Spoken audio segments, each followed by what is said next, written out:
ચલો આપણે પહેલો ટોપિક તમારો કમ્પ્લીટ કર્યો હતો પ્લાનિંગમાં. આજે આપણે નવો ટોપિક ચાલુ કરવાનો છે. કયો? એગ્રીકલ્ચર. ઓકે, ઇકોનોમિક સર્વે આવી ગયો છે આપણી જોડે. ફૂડ એન્ડ એગ્રીકલ્ચર ઓર્ગેનાઇઝેશન એનો પણ એક રિપોર્ટ આવ્યો છે એટ અ ગ્લાન્સ, અને સરકાર દ્વારા PIB જાહેર કરવામાં આવેલી છે એગ્રીકલ્ચર અપડેટ્સ માટેની. ઓનલાઈન વિદ્યાર્થીઓને અવાજ આવે છે ભાઈ? એકવાર કોમેન્ટ કરી દેજો એટલે લેક્ચરની શરૂઆત કરીએ.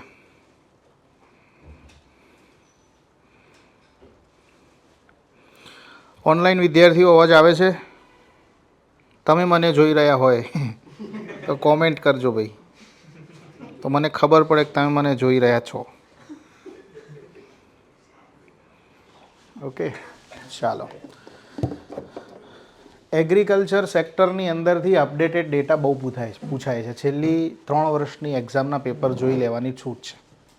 ઓકે, કેમાંથી પૂછાય? ઇકોનોમિક સર્વેમાંથી પૂછાય. બરાબર, 2023 હમણાં 23-24નો જે આવ્યો છે એમાંથી. આ સિવાય વિશ્વ કક્ષાએ કયો દેશ, જેમ કે ફોર એક્ઝામ્પલ આપણે વાત કરીએ તો UPSCમાં એક ક્વેશ્ચન પૂછાયેલો હતો કે ભાઈ જે કૃષિલાયક જમીન છે એમાં પહેલા ક્રમે કયો દેશ છે, અથવા તો ચડતા ક્રમમાં ગોઠવો, ઉતરતા ક્રમમાં ગોઠવો, કે કયા દેશ જોડે એગ્રીકલ્ચરલ લેન્ડ વધારે છે, કૃષિલાયક જમીન, કૃષિ કરી શકાય એવી જમીન. આઈડિયા આવે છે? એ સિવાય વિશ્વ કક્ષાએ ડુંગળીનો સૌથી મોટો ઉત્પાદક કયો છે, દાળનો સૌથી મોટો ઉત્પાદક કયો છે? ક્લિયર થાય છે? તો આ રીતે વિશ્વ કક્ષાએ, અને ભારતની અંદર કયું રાજ્ય કપાસમાં પ્રથમ ક્રમે છે, ચણામાં પ્રથમ ક્રમે છે, તુવરમાં પ્રથમ ક્રમે છે, શાકભાજીમાં પ્રથમ ક્રમે છે.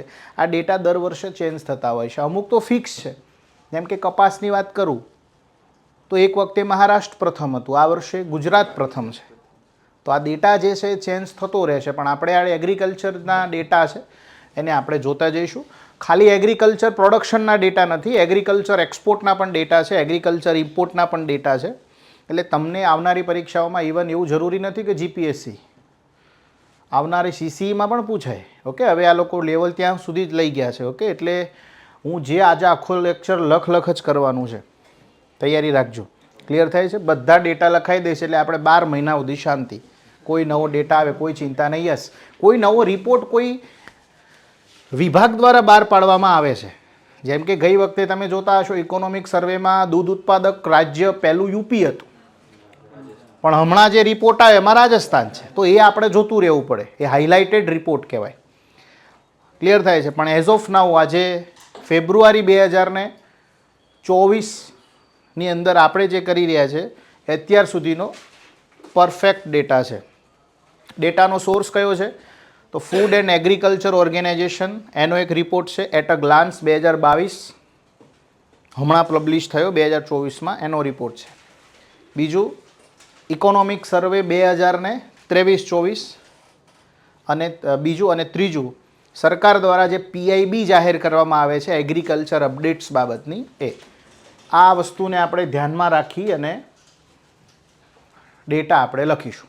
સૌથી પહેલાં તો એગ્રીકલ્ચર સેક્ટર જે છે એ ભારતનું સૌથી મોટું અનઓર્ગેનાઇઝડ સેક્ટર છે. કેવું? અનઓર્ગેનાઇઝડ સેક્ટર. ઓર્ગેનાઇઝડ અને ઓર્ગેનાઇઝેશનમાં શું ફરક ખબર છે? ભણ્યા શું આપણે આગળ? ઇનફોર્મલ ફોર્મલ સેક્ટરમાં જ ખબર છે. બેન્કો છે, બેન્કો. બેન્કિંગ સેક્ટર કેવું સેક્ટર કહેવાય? ઓર્ગેનાઇઝડ કે અનઓર્ગેનાઇઝડ? કેમ? કારણ કે એમાં રૂલ્સ એન્ડ રેગ્યુલેશન છે. આઈડિયા આવે છે? એ સેક્ટરને મેનેજ કરવા માટે કોઈ નોડલ બેંક છે? RBI. તો એગ્રીકલ્ચર સેક્ટરમાં કોઈ રૂલ્સ એન્ડ રેગ્યુલેશન છે? ખેડૂતને 8 વાગે પાણી વાળવા જવું હોય તો એ જાય, ન જવું હોય કે મારે નથી ફાળવું ભાઈ, કાલે વાળીશ, મારી મરજી. એના ઉપર કોઈ ઓર્ગેનાઇઝેશન છે કે ભાઈ તારે જવું જ પડશે, નહીં તો તારો પાક હું કાપી નાખે, તારો પાક નહીં ખરીદો, આવું કોઈ એના ઉપર કોઈ નોડલ એજન્સી ખરી? There is no rules and regulation. Unorganised sector છે. હા, જે દરજી છે દુકાન ચલાવે છે, અથવા પેલો પાન ગલ્લાનો લઈને બેઠો છે, એના ઉપર કોઈ એજન્સી ખરી? હા, તમે હવે રોડ ઉપર ઊભા છો, દબાણના વિસ્તારમાં ઊભા છો તો એ તો પછી આઈને ઉપાડીને લઈ જાય, અલગ વસ્તુ છે. એ ગવર્મેન્ટના તમે લોનું વાયોલન્સ કરી રહ્યા છો તો એ અલગ વસ્તુ છે. પણ તમારી દુકાન છે, દુકાનમાં તમે કામ કરી રહ્યા છો, લીગલ કામ કરી રહ્યા છો, ગુમાસ્તા ધારા હેઠળ કામ કરી રહ્યા છો, તો તમારે એ દુકાનને કોઈ ઉપાડીને નહીં લઈ જાય. ક્લિયર થાય છે? કેવું છે? અનઓર્ગેનાઇઝડ સેક્ટર છે. એને ઈચ્છા થશે દુકાન ખોલશે નહીં તો નહીં ખોલે. સમજ્યા વસ્તુ? બીજું આપણે વારંવાર એક શબ્દ સાંભળતા હશું. એ શબ્દ કયો છે? તો કે ભાઈ ભારત એ કેવો દેશ છે? કેવો દેશ છે? પાક્કું માની શોગન? ભારત એ કેવો દેશ છે? ચાલો આપણે જોઈએ ભારત કેવો દેશ છે. માતાના ભારત એ કૃષિ પ્રધાન દેશ છે. આવું આપણે ભણીએ છીએ વારંવાર. કેવો છે? પણ યાદ રાખજો જ્યારે પણ મેઇન્સમાં લખવાનું થાય ત્યારે આપણે બીજા કરતાં એક શબ્દ વધારે લખીશું. ભારત એ ઉત્પાદનની દ્રષ્ટિએ કૃષિ પ્રધાન દેશ નથી, આવકની દ્રષ્ટિએ કૃષિ પ્રધાન દેશ નથી, એ રોજગારીની દ્રષ્ટિએ કૃષિ પ્રધાન દેશ છે. હું એવું માનું છું. આઈડિયા આવે છે? કારણ કે આવકમાં તો એનો ફાળો કેટલો છે? ગયા વર્ષે 17% હતો, આ વર્ષના ઇકોનોમિક સર્વેમાં 15% છે. કેટલો છે? ભારતની ટોટલ 100 રૂપિયાની આવક થતી હોય 15 રૂપિયા ક્યાંથી આવે છે? કૃષિમાંથી. તમે ઇન્ટરવ્યુ આપવા બેઠા હોય તમે આ જવાબ આપશો તો અલગ જ ઇમ્પ્રેશન પડશે કે ભારત દેશ એ કૃષિ પ્રધાન દેશ છે. યસ સર, ભારત દેશ એ કૃષિ પ્રધાન દેશ છે, પણ આવકની દ્રષ્ટિએ નહીં, રોજગારીની દ્રષ્ટિએ કૃષિ પ્રધાન દેશ હું મારા મતે કહી શકીશ. કઈ રીતે સમજાવો એવું પૂછે પછી એક્સપ્લેન કરવાનું કે સાહેબ ભારતનું જે આવકની દ્રષ્ટિએ જોવા જઈએ તો ભારતના અંદર જે ટોટલ 3 સેક્ટર આપણે ડિસ્ટ્રીબ્યુટ કરીએ છીએ, પ્રાઇમરી, સેકન્ડરી એન્ડ ટર્શરી, તેમાં પ્રાઇમરી સેક્ટરમાં એગ્રીકલ્ચર સેક્ટર છે જેનો માત્ર 15% જ ફાળો છે 2023-24ના ઇકોનોમિક સર્વે પ્રમાણે, અને સતત ઘટતો રહ્યો છે. સતત શું થતો રહ્યો છે? ભારત દેશ જ્યારે આઝાદ થયો ત્યારે એગ્રીકલ્ચર સેક્ટરનો ફાળો કેટલો હતો રાષ્ટ્રીય આવકમાં? 56.5% જેટલો. કેટલો? 1991-92ની અંદર હતો 35% જેટલો, 35%. અને અત્યારે કેટલો છે? 15%. તો આ પણ પ્રશ્ન પૂછાય મેઇન્સની અંદર કે ભારતમાં પ્રાથમિક ક્ષેત્રનો ફાળો સદંતર ઘટી રહ્યો છે. ઘટી રહ્યો છે ને? તો એના કારણો શું છે? સરકાર એક કારણ એવું આપે છે, સરકાર એવું કહે છે કે એગ્રીકલ્ચર પ્રોડક્શન ઘટવાથી આ ફાળો ઘટ્યો છે એવું નથી. સરકારનું ઇકોનોમિક સર્વેમાં શું તારણ છે કે એગ્રીકલ્ચર સેક્ટર જે છે, ઓકે, કૃષિ પ્રધાન દેશ છે. શેની દ્રષ્ટિએ? રોજગારની દ્રષ્ટિએ. ઓકે, આવકની દ્રષ્ટિએ નહીં.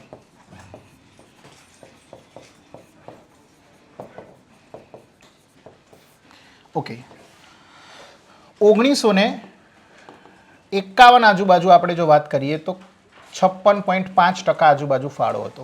હું વાત કરી રહ્યો છું રાષ્ટ્રીય આવકમાં કૃષિ ક્ષેત્રના ફાળાની વાત છે. 1990-91ની વાત કરીએ, 1991 આજુબાજુ, તો અપ્રોક્સ 35%. વર્ષ 2022 આજુબાજુની વાત કરીએ તો કેટલો? 17%. અને વર્ષ 2023-24ની વાત કરીએ તો ઇકોનોમિક સર્વે મુજબ કેટલો? 15%. તો તમે જોઈ શકો છો કે એનો ફાળો શું થઈ રહ્યો છે. ઇકોનોમિક સર્વેની અંદર સરકાર શું કારણ આપે છે? સરકાર એવું કહે છે કે ભાઈ એગ્રીકલ્ચર પ્રોડક્શનમાં ઘટાડો બિલકુલ થયો નથી, કે તો સ્ટેગ્નન્ટ છે. પણ આ તો કેવું છે કે પહેલાં સેકન્ડરી સેક્ટર એટલે કે ઔદ્યોગિક ક્ષેત્ર અને સર્વિસ સેક્ટરનો ફાળો વધ્યો છે ને એટલે આનો ઘટ્યો છે. સમજ્યા વસ્તુ શું કહેવા માંગુ છું? ઓકે, 100 રૂપિયા છે. કેટલા? 100 રૂપિયા. આ પ્રાઇમરી સેક્ટર છે, આ સેકન્ડરી સેક્ટર છે અને આ ટર્શરી સેક્ટર છે. એગ્રીકલ્ચર, ઉદ્યોગ અને સર્વિસ ત્રણેયને ગયા વર્ષે આપણે વાત કરીએ તો પ્રાઇમરી સેક્ટર 17%, આ સમથિંગ 26%. કેટલા વધ્યા હવે? 43 ને 47% જેવો ને અપ્રોક્સ. આ રીતનાનું ડિસ્ટ્રીબ્યુશન થયું હતું. આઈડિયા આવે છે? કંઈ નહીં, આ વર્ષે સેકન્ડરી સેક્ટર જે છે 57 ને, ઓકે, આ વર્ષે કંઈ નહીં, આ 26ની જગ્યાએ 27% થઈ ગયો, 57ની જગ્યાએ 58% થઈ ગયું. સેકન્ડરી અને ટર્શરી સેક્ટરનું યોગદાન આવકમાં વધ્યું છે, એટલા પછી આ કેટલો થઈ જશે? આઈડિયા આવે છે? સરકારનો કહેવાનો મતલબ શું છે? એગ્રીકલ્ચર ઉત્પાદન ઘટ્યું નથી, પણ જે ઉદ્યોગ અને સર્વિસ સેક્ટરનો ફાળો વધ્યો છે એટલા માટે આ ગ્રોથ રેટ તમને ઓછો દેખાય છે, મતલબ કે જે રાષ્ટ્રીય આવકમાં ફાળો છે ઓછો દેખાય છે. આઈડિયા આવે છે સરકાર શું કારણ કહેવા માગે છે? બીજી વસ્તુ, એગ્રીકલ્ચર ગ્રોથ રેટ કેટલો છે? ગ્રોથ રેટ એટલે ગયા વર્ષની સાપેક્ષમાં કે 2022-23માં 100 કિલો ઘઉંનું ઉત્પાદન થયું હતું, આ વર્ષે કેટલું થયું? તો કે ભાઈ 105 કિલો, તો 5%નો શું થયો? ગ્રોથ. એવી રીતે સરકાર શું કહે છે? ગ્રોથ રેટ એગ્રીકલ્ચર સેક્ટરનો કેટલો છે? 4%નો છે. ટોટલ પ્રોડક્શનની વાત છે, બધું આવી ગયું એમાં બધું આવી ગયું. એમાં કઠોળ પણ આવી જાય, ખાદ્યાન્ન પણ આવી જાય, બાગાયતી પાક પણ આવી જાય, ચા, કોફી, બધું, રોકડિયા પાક, બધું. ટોટલ ગ્રોથ રેટ કેટલો કહે છે સરકાર? 4%નો. ક્લિયર થાય છે? ઓકે, તો ટાઇટલ આપો એગ્રીકલ્ચર સેક્ટર. અને જે લોકો મેસેજ કરી અહીંયા લોગ આઉટ થઈ ગયો, અહીંયા કંઈ નહીં, હું મારું કરી નાખું. હાલો,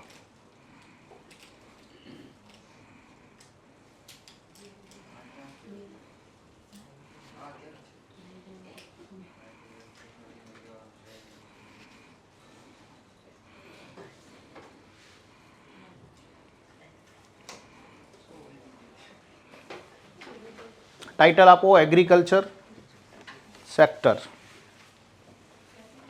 પહેલું જ કૃષિ. ભારતમાં કૃષિ એ સૌથી મોટું અસંગઠિત ક્ષેત્ર છે. પહેલો જ પોઈન્ટ, ભારતમાં કૃષિ એ સૌથી મોટું અસંગઠિત ક્ષેત્ર છે.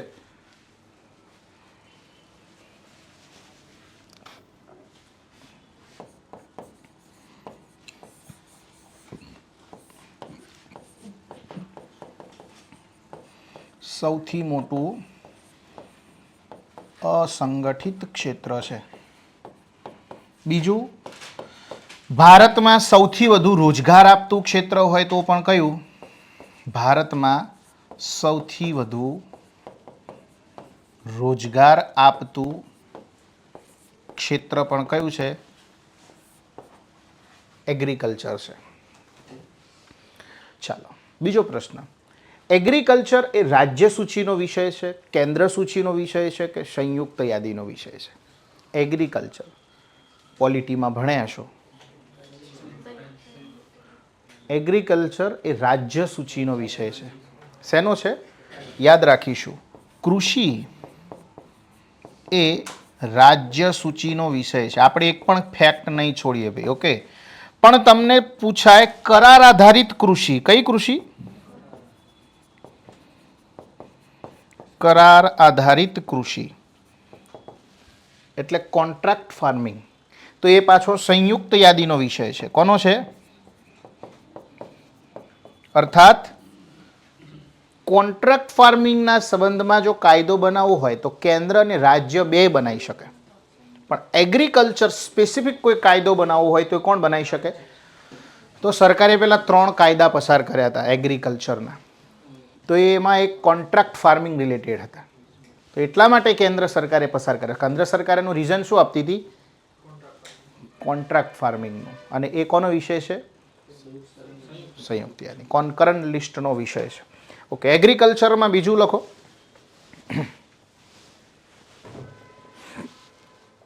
સંયુક્ત રાષ્ટ્ર સંસ્થા ફૂડ એન્ડ એગ્રીકલ્ચર ઓર્ગેનાઇઝેશન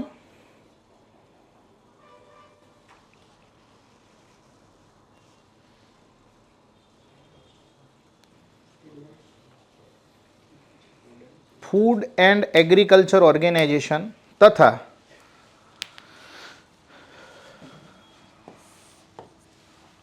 આંતરરાષ્ટ્રીય કૃષિ વિકાસ કોષ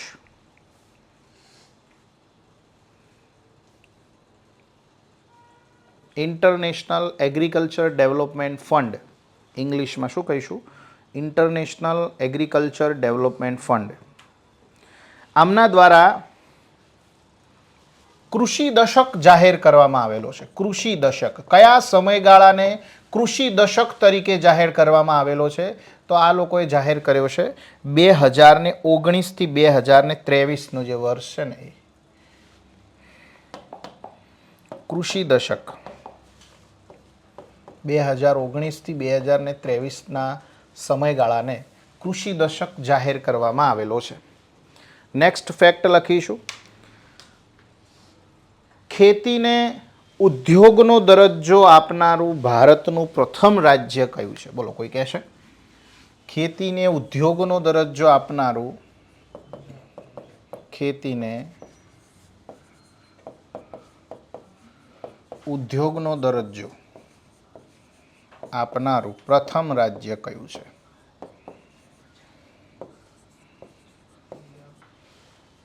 કોણ?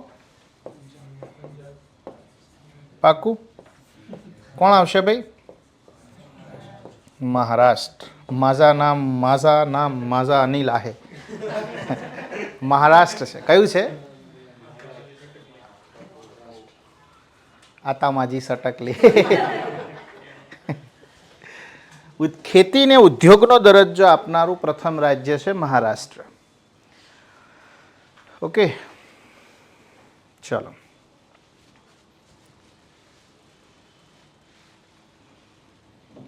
લખ્યું? નેક્સ્ટ, એગ્રીકલ્ચર સેક્ટરની અંદર રાષ્ટ્રીય આવકમાં કૃષિનો વૃદ્ધિ દર. રાષ્ટ્રીય આવકમાં કૃષિનો વૃદ્ધિ દર 4% છે. કૃષિનો વૃદ્ધિ દર કેટલા ટકા છે? 4% છે. રાષ્ટ્રીય આવકમાં એગ્રીકલ્ચર ગ્રોથ 4% છે. લખવું હોય તો લખીશું. પેલું આપણે લખ્યું હતું એ વર્ષ 90-91 વર્ષ, બીજું અહીંયાથી જ લખીશું. રાષ્ટ્રીય આવકમાં એગ્રીકલ્ચરનો ફાળો વર્ષ 1990-91 અંદર કેટલો હતું? 35% ફાળો હતો, જે ઘટીને વર્ષ 2023-24 કેટલો થયો છે? 15% થયો છે. 15% થયો છે. ઓકે, આનું મુખ્ય કારણ શું આપ્યું છે સરકારે? તો સરકારે કંઈક આવું કારણ આપ્યું છે. ચોખ્ખું ને ચટ એવું લખેલું છે કે આનું રીઝન એવું છે,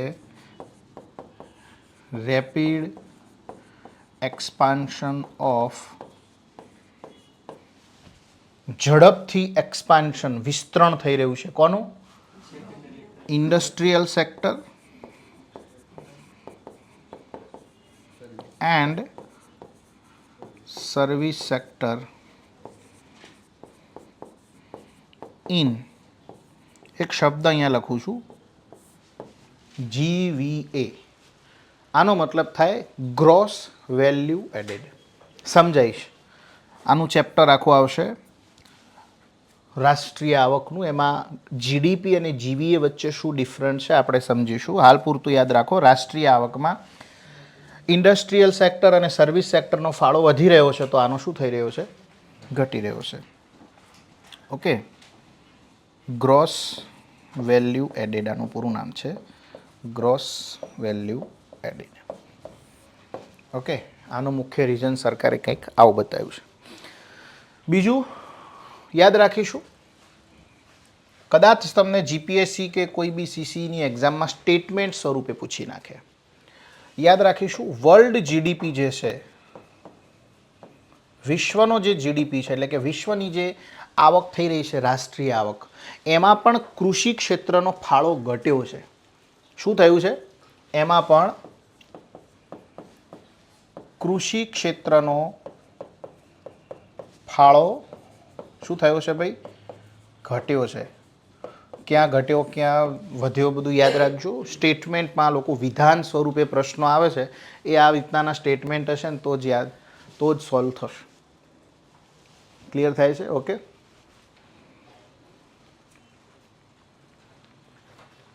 ચાલો રેડી. ચાલો હવે આપણે જોવા જઈએ તો એક્સપોર્ટ ઇમ્પોર્ટના ડેટા જોઈએ. એગ્રીકલ્ચર એક્સપોર્ટ અને ઇમ્પોર્ટના ડેટા.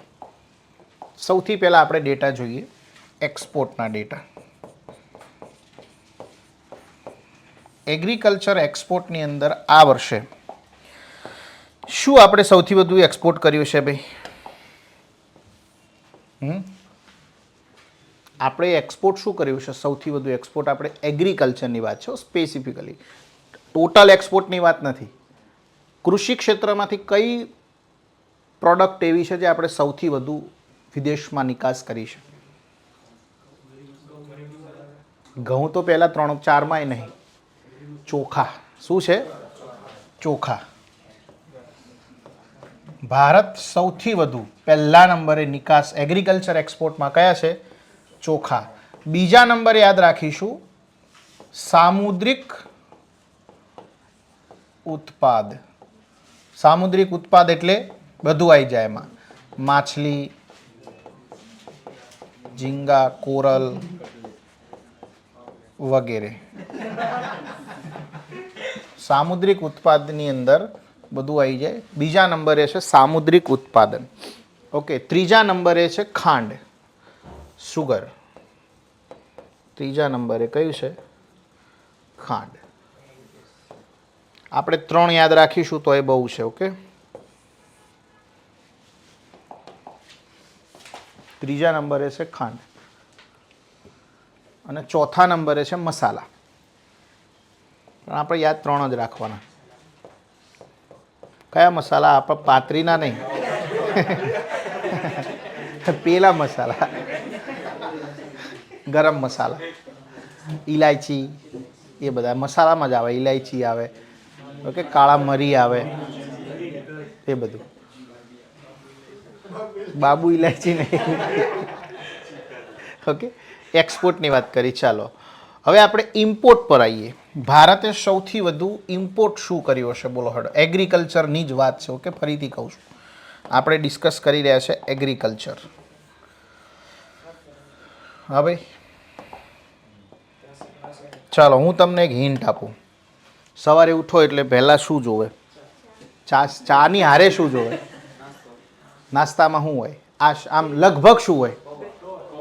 પૌવા હોય. ઓકે, પૌવા હોય. પછી બીજું શું હોય? બેન, બ્રેડ તો ભાગ્યે કોઈ ખાતું હશે.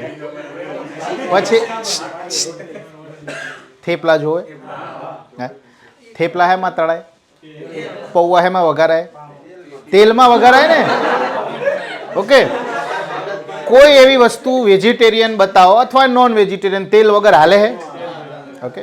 સૌથી વધુ આપણે વનસ્પતિ તેલ શું કર્યું છે? ઇમ્પોર્ટ કર્યું છે. ઓકે. તો પહેલા નંબરે ઇમ્પોર્ટમાં શું છે? વનસ્પતિ તેલ.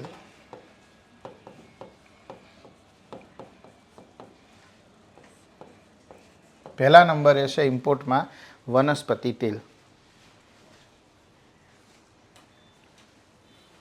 બીજા નંબરે આપણે શું ઇમ્પોર્ટ કર્યું છે? તો એ છે ફ્રેશ ફ્રૂટ. Fresh fruit. ત્રીજા નંબરે આવશે દાળ, બધી જ દાળ. યાદ રાખજો, ભારત એ વિશ્વમાં સૌથી મોટો દાળનો ઉત્પાદક પણ છે, દાળનો સૌથી મોટો ઉપભોક્તા, એટલે દાળ આપણા ત્યાં સૌથી વધુ ખવાય પણ છે, અને સૌથી વધુ ઇમ્પોર્ટ પણ આપણે જ કરીએ છીએ દાળ. એનું મુખ્ય કારણ શું છે કે ભાઈ ભારતમાં મોસ્ટલી પબ્લિક કેવી છે? વેજીટેરિયન છે. અને વેજીટેરિયન પબ્લિકનો પ્રોટીનનો સોર્સ કયો કહેવાય? ઓબ્વિયસલી કઠોળ હોય. આપણે માની લઈએ કઠોળ, પણ રોજ તો હવે કાબુલી ચણા ન ખવાય. આઈડિયા આવે છે? તો શું છે? દાળ. એટલા માટે ભારત સૌથી વધુ દાળનો સૌથી મોટો ઉત્પાદક, દાળનું સૌથી વધુ ઉત્પાદન કરતો દેશ કયો વિશ્વમાં? ભારત. સૌથી મોટો ઉપભોક્તા દેશ અને સૌથી મોટો ઇમ્પોર્ટર પણ કોણ છે? આપણે જ છીએ. ઓકે. તો વનસ્પતિ તેલ, ફ્રેશ ફ્રૂટ અને દાળ. ચાલો બીજી વસ્તુ લખીએ આપણે.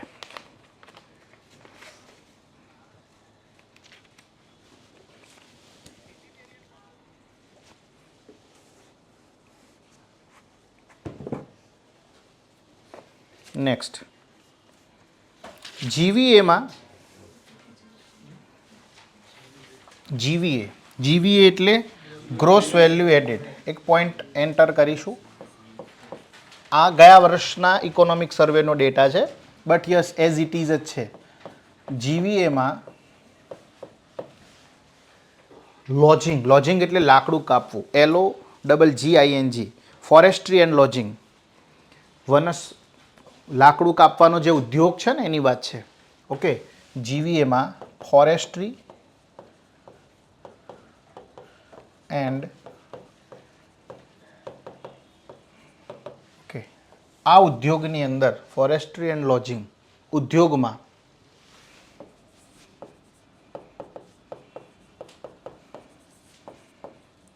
ઉત્પાદનમાં ઘટાડો થયો છે. શું થયું છે? ઉત્પાદનમાં ઘટાડો થયો છે. જ્યારે એગ્રીકલ્ચર સેક્ટર આવો શબ્દ બોલું એન્ડ રિલેટેડ એક્ટિવિટીઝ એટલે એની અંદર ખાલી એગ્રીકલ્ચર નહીં આવે, એમાં ફોરેસ્ટ્રી પણ આવી જાય, એમાં મત્સ્યપાલન પણ આવી જાય, એમાં આપણે પશુપાલન પણ આવી જાય, આ બધું આવી જાય. આઈડિયા આવે છે? ઓકે, તો ફોરેસ્ટ્રી એન્ડ લોજિંગ આના ઉત્પાદનના ઉદ્યોગમાં શું થયું છે? ઘટાડો થયો છે. પણ મત્સ્યપાલન અને પશુધનમાં શું થયો છે? વધારો થયો છે. તો લખો સેકન્ડ સ્ટેટમેન્ટ. પશુધન અને મત્સ્યપાલનનું યોગદાન વધ્યું છે.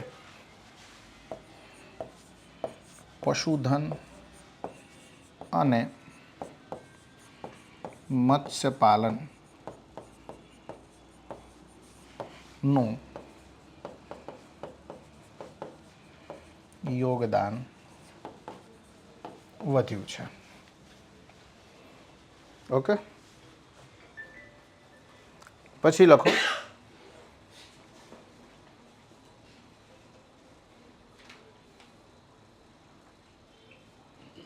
ભારતમાં અન્ય દેશોની તુલનામાં નેક્સ્ટ ડેટા ભારતમાં અન્ય દેશોની તુલનામાં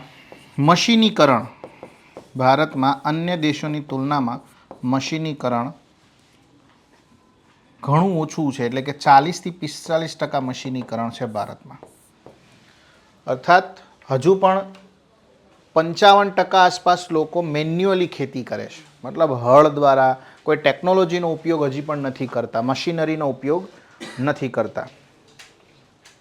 ઓકે, પછી લખીશું વિશ્વની અંદર ભારતના કૃષિ પેદાશોની નિકાસમાં વિશ્વમાં કૃષિ પેદાશોની નિકાસમાં એગ્રીકલ્ચર પ્રોડક્ટની જે એક્સપોર્ટ થાય છે ને એની નિકાસમાં ભારતની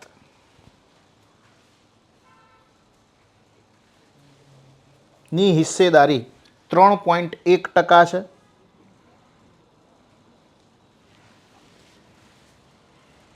ઓકે, એગ્રીકલ્ચર એક્સપોર્ટની વાત છે. શેની વાત છે? Agriculture export. Total agriculture export જે થઈ રહ્યો છે એમાં ભારતનો હિસ્સો કેટલો છે? 3.1%. અને ટોટલ એક્સપોર્ટર કન્ટ્રી જે આપણે કહીએ વિશ્વમાં એગ્રીકલ્ચર એક્સપોર્ટર કન્ટ્રી એમાં પહેલા ક્રમે છે યુરોપિયન યુનિયન. કોણ છે? European union.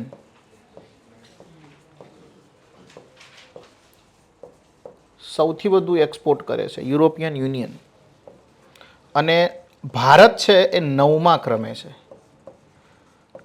ટોપ 10 દેશોની યાદી જોઈએ તો એમાં પહેલા ક્રમે છે યુરોપિયન યુનિયન એગ્રીકલ્ચર એક્સપોર્ટમાં. ભારત 9મા ક્રમે છે.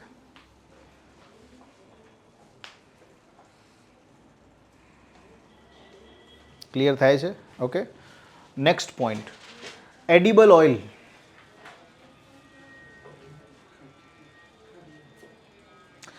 ખાદ્ય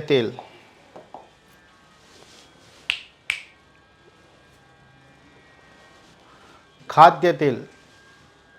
એડિબલ ઓઇલ.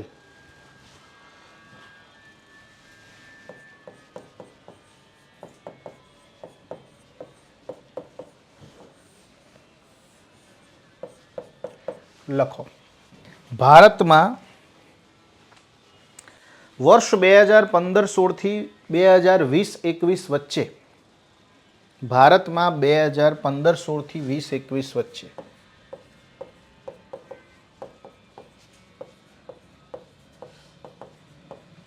એડિબલ ઓઇલના ઉત્પાદનમાં 43%નો વધારો થયો છે. 43%નો ગ્રોથ જોવા મળ્યો છે.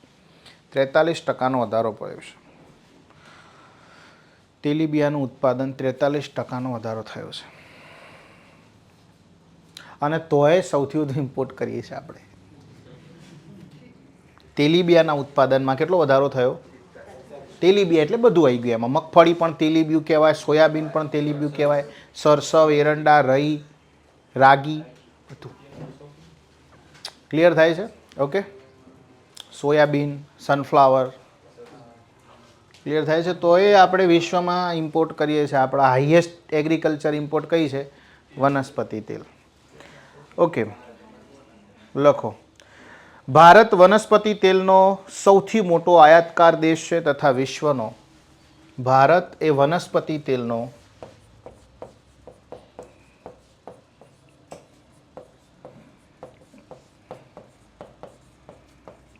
સૌથી મોટો આયાતકાર દેશ છે.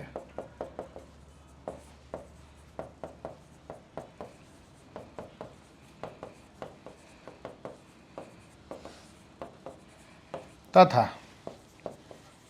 ભારત એ વનસ્પતિ તેલનો સૌથી મોટો આયાતકાર દેશ છે તથા વિશ્વનો બીજા ક્રમનો ઉપભોક્તા દેશ છે. વિશ્વનો બીજા ક્રમનો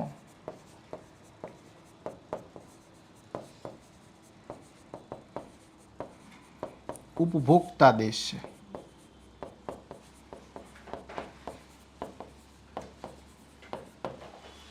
વિશ્વનો બીજા ક્રમનો ઉપભોક્તા દેશ છે.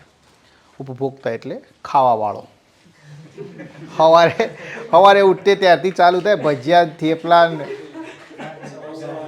પૌવા, પેલા શું કહેવાય, કુંભણિયા. આઈડિયા આવે છે? તે હા સુધી તળ જ કરવાનું, પછી શું થાય? કોલેસ્ટ્રોલ વધે જ. આઈડિયા આવે છે? સરકારે આના માટે એક મિશન ચાલુ કર્યું છે, national mission on edible oil. આના માટે સરકારે એક મિશન યાદ રાખીશું, national mission on edible oil.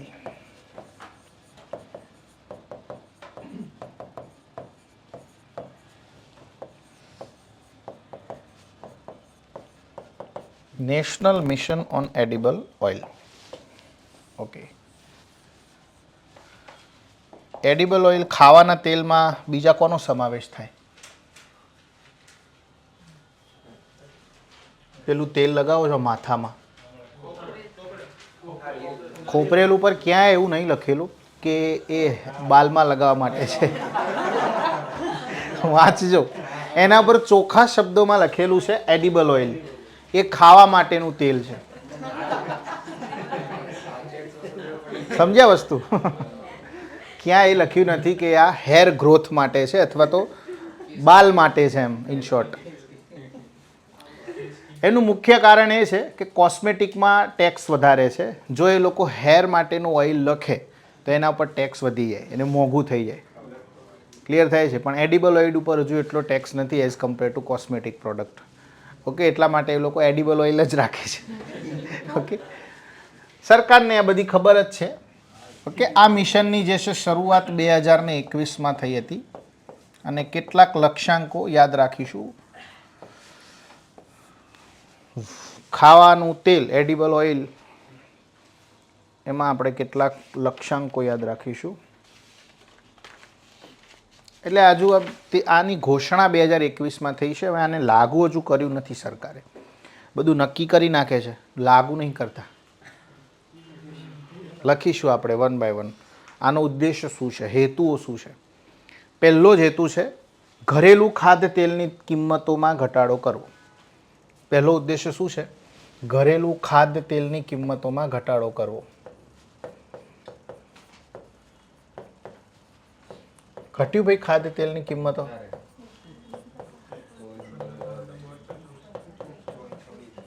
કિંમતોમાં ઘટાડો કરવો. બીજો ઉદ્દેશ્ય શું છે?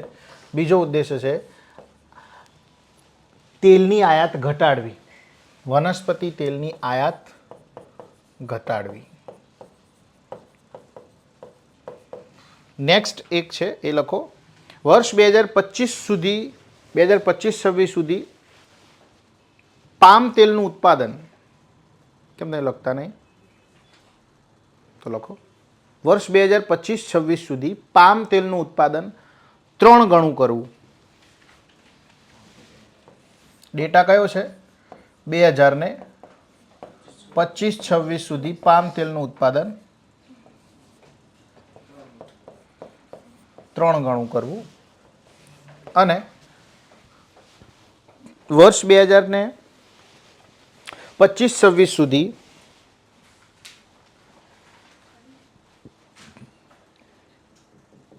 પામ તેલની પામની ખેતી થાય, ખબર છે ને? પામોલીન નામ સાંભળ્યું છે તમે? જે તેલ ખાઓ છો એમાં મિક્સ હોય.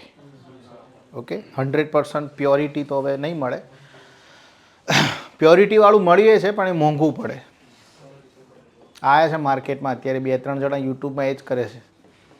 આખા મગફળીના તો આખા હાર પહેરીને આવે પાછા માર્કેટિંગ કરવા. આઈડિયા આવે છે? હવે આપણે ક્યાં જોવા જઈએ પ્યોર આપે છે કે નહીં આપતા. ઓકે, 2025-26માં 3 ગણું કરવું. બીજો ડેટા એવો છે કે આ મિશન હેઠળ 2025-26ની અંદર પામની જે ખેતી છે એનો વિસ્તાર 10 લાખ હેક્ટર સુધી લઈ જવો. 10 લાખ હેક્ટર સુધી લઈ જવો. પામની ખેતીનો વિસ્તાર 10 લાખ હેક્ટર સુધી લઈ જવો અને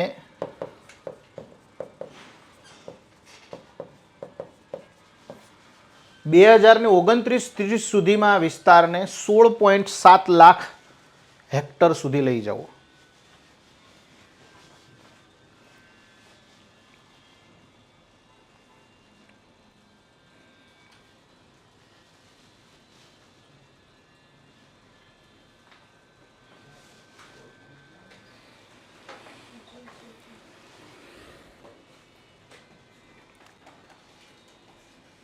ઓકે, નેક્સ્ટ બીજું આમાં જ સરકાર જે છે એ એડિબલ ઓઇલ માટે વાયબિલિટી પ્રાઇઝ આપશે. કઈ પ્રાઇઝ આપશે? જે રીતે MSP છે શેરડી માટે કઈ છે? ફેર એન્ડ રિમ્યુનરેશન પ્રાઇઝ છે. આના માટે કઈ પ્રાઇઝ આપશે સરકાર? Viability price. વાયબિલિટી પ્રાઇઝ શું છે? તો એ સરકાર એવું કહે છે કે ભાઈ ઇન્ટરનેશનલ માર્કેટમાં જે રીતે તેલના ભાવ અપડાઉન થાય તો એના લીધે આપણા ભારતના જે ખેડૂતો છે એના ઉપર અસર ન પડે એટલા માટે સરકાર એક વાયબિલિટી પ્રાઇઝ આપશે કે ભાઈ કદાચ ઇન્ટરનેશનલ ભાવ ઘટી જાય છે તો અમે આટલા રૂપિયામાં ખરીદી લઈશું, એમ આઈડિયા આવે છે તો એક ભાવ આપશે. પણ હજુ આ લાગુ કર્યું નથી, ખાલી બધી ચર્ચાઓ છે આવી બધી. International mission on edible oil 21માં બજેટમાં કીધું હતું. ક્લિયર થાય છે? નેક્સ્ટ સેક્ટર ઉપર જઈશું, એ છે સુગર સેક્ટર. કયું છે? Sugar sector. સુગર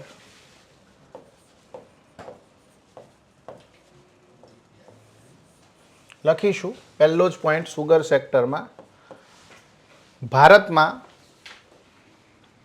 કોટન ઉદ્યોગ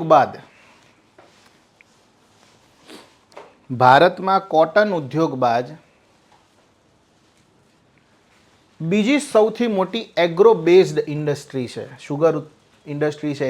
પહેલા નંબરે ભારતની એગ્રીકલ્ચર ઇન્ડસ્ટ્રી કઈ? કોટન ઇન્ડસ્ટ્રી, હે ને? અને બીજા નંબરની છે શુગર ઇન્ડસ્ટ્રી.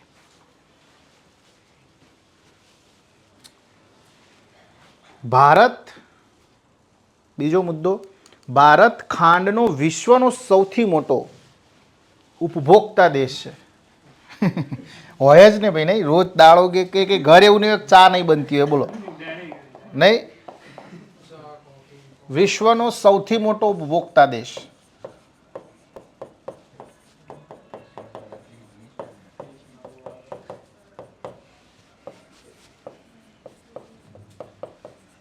અને વિશ્વનો બીજા ક્રમનો સૌથી મોટો ઉત્પાદક દેશ.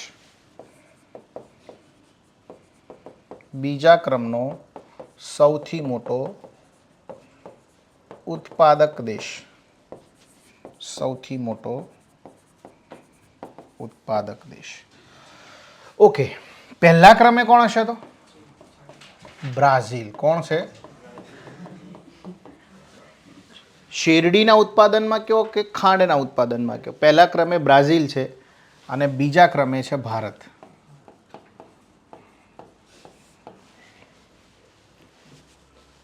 ક્લિયર છે?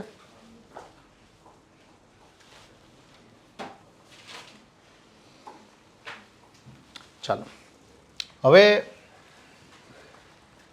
શેરડી માટે સરકાર શું જાહેર કરે છે? એફઆરપી જાહેર કરે છે. એફઆરપી, એફઆરપીનું આપણે પૂરું નામ લખીએ તો એ છે ફેર એન્ડ રિમ્યુનરેશન પ્રાઇઝ.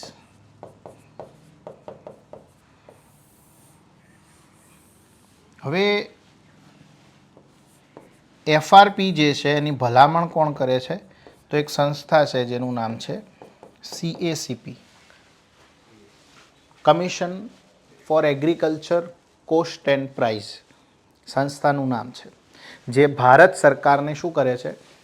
ભલામણ કરે છે કે શેરડીનો ભાવ કેટલો હોવો જોઈએ. પહેલી વાત, આ ભલામણને સ્વીકારી અને ભલામણને ફાઇનલાઇઝ કરી અને જાહેર કોણ કરે છે એફઆરપીના ભાવ? તો એ છે ભારત સરકાર. ઓપ્શનમાં હોય તો એ સિલેક્ટ કરવાનું, અને ભારત સરકાર ઓપ્શનમાં ના હોય તો આર્થિક બાબતોની કેબિનેટ કમિટી. કઈ? આર્થિક બાબતોની કેબિનેટ કમિટી.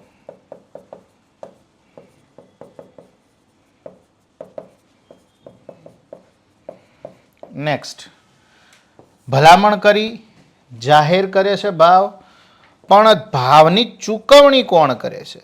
તો યાદ રાખીશું, ખાંડ ઉત્પાદકો, જે લોકોની મિલ છે ને એ લોકો.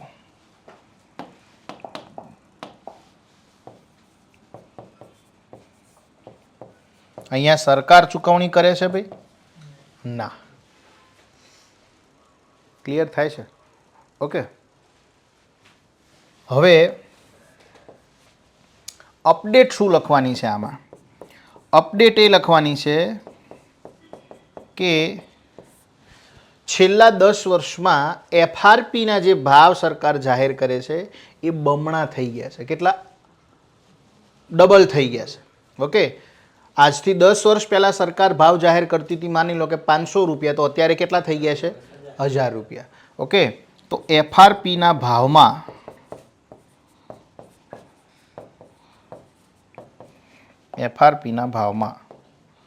છેલ્લા 10 વર્ષમાં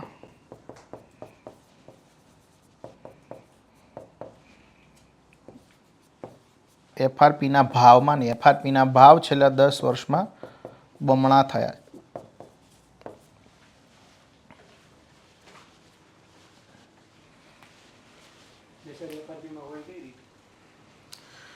એફઆરપીમાં મિનિમમ પ્રાઇસ સરકાર નક્કી કરે કે ભાઈ 100 કિલો શેરડી છે તો એનો ભાવ હવે 5000 રૂપિયા. તો આ જે ખાંડ ઉત્પાદકો છે એને ફરજિયાત શું કરવું પડે? 5000 રૂપિયાથી ઓછું મૂલ્ય તો ન જ આપી શકે. એટલે જે બી શેરડી ઉત્પાદક છે ખેડૂત, આઈડિયા આવે, એમએસપીના જેવું જ ટેકાનો ભાવ નહીં હોતો કે ઘઉં નક્કી કર્યા 400 રૂપિયા 500 રૂપિયા, તો 500 રૂપિયાથી નીચા તો સરકાર નહીં જ ખરીદે. પણ અહીંયા સરકાર નહીં ખરીદે, અહીંયા ખરીદે છે કોણ? ખાંડ ઉત્પાદકો. તો 5000 નક્કી કર્યા, 5000થી ઓછા તો નહીં જ હોય. એટલે ખેડૂતોને એક આશ્વાસન મળે કે આપણે જે શેરડી પેદા કરી છે એના મિનિમમ આટલા ભાવ તો મળશે જ. ઓકે, કે ભાઈ 100 કિલોની એક ઘાસડી બાંધી છે તો 100 કિલોના આટલા રૂપિયા, 20 કિલો છે તો આટલા રૂપિયા. એમાં ટૂંકમાં સરકાર એક મિનિમમ ભાવ નક્કી કરે છે, જેથી કરીને એ લોકોને સિક્યોરિટી મળી રહે. આગળ આનું ચેપ્ટર આવશે જ આખું. ઓકે, એગ્રીકલ્ચર પ્રાઇસ પોલિસી આપણે આખી ભણીશું, એનું આખું ચેપ્ટર હશે. MSP, minimum support price, procurement price, issued price, fair and remuneration price, ખાસી બધી પ્રાઇઝો આવે છે. બધી પ્રાઇઝો 1 બાય 1 ભણીશું. ઓકે, ચાલો, તો આ રીતે છે સુગર સેક્ટર.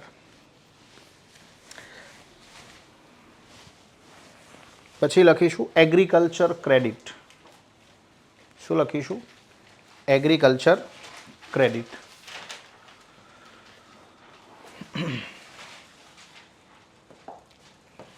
Agriculture credit.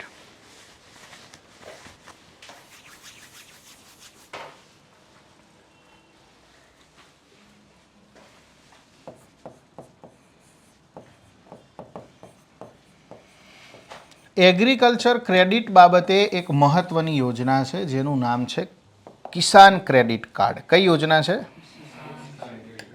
કિસાન ક્રેડિટ કાર્ડ યોજના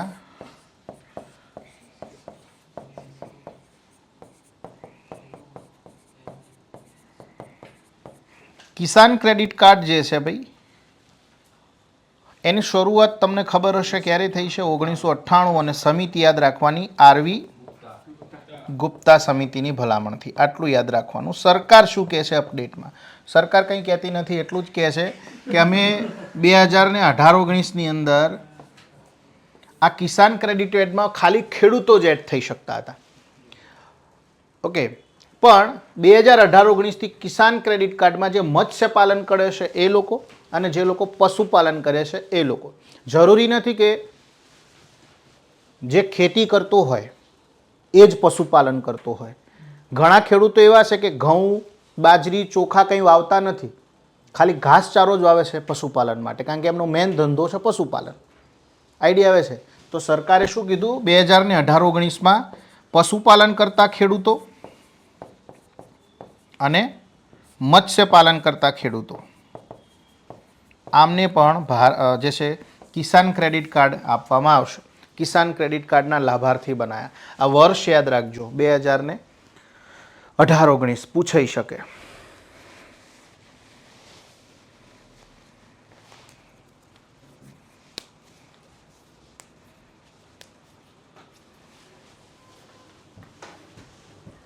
ક્લિયર થાય છે? ઓકે, ચાલો નેક્સ્ટ.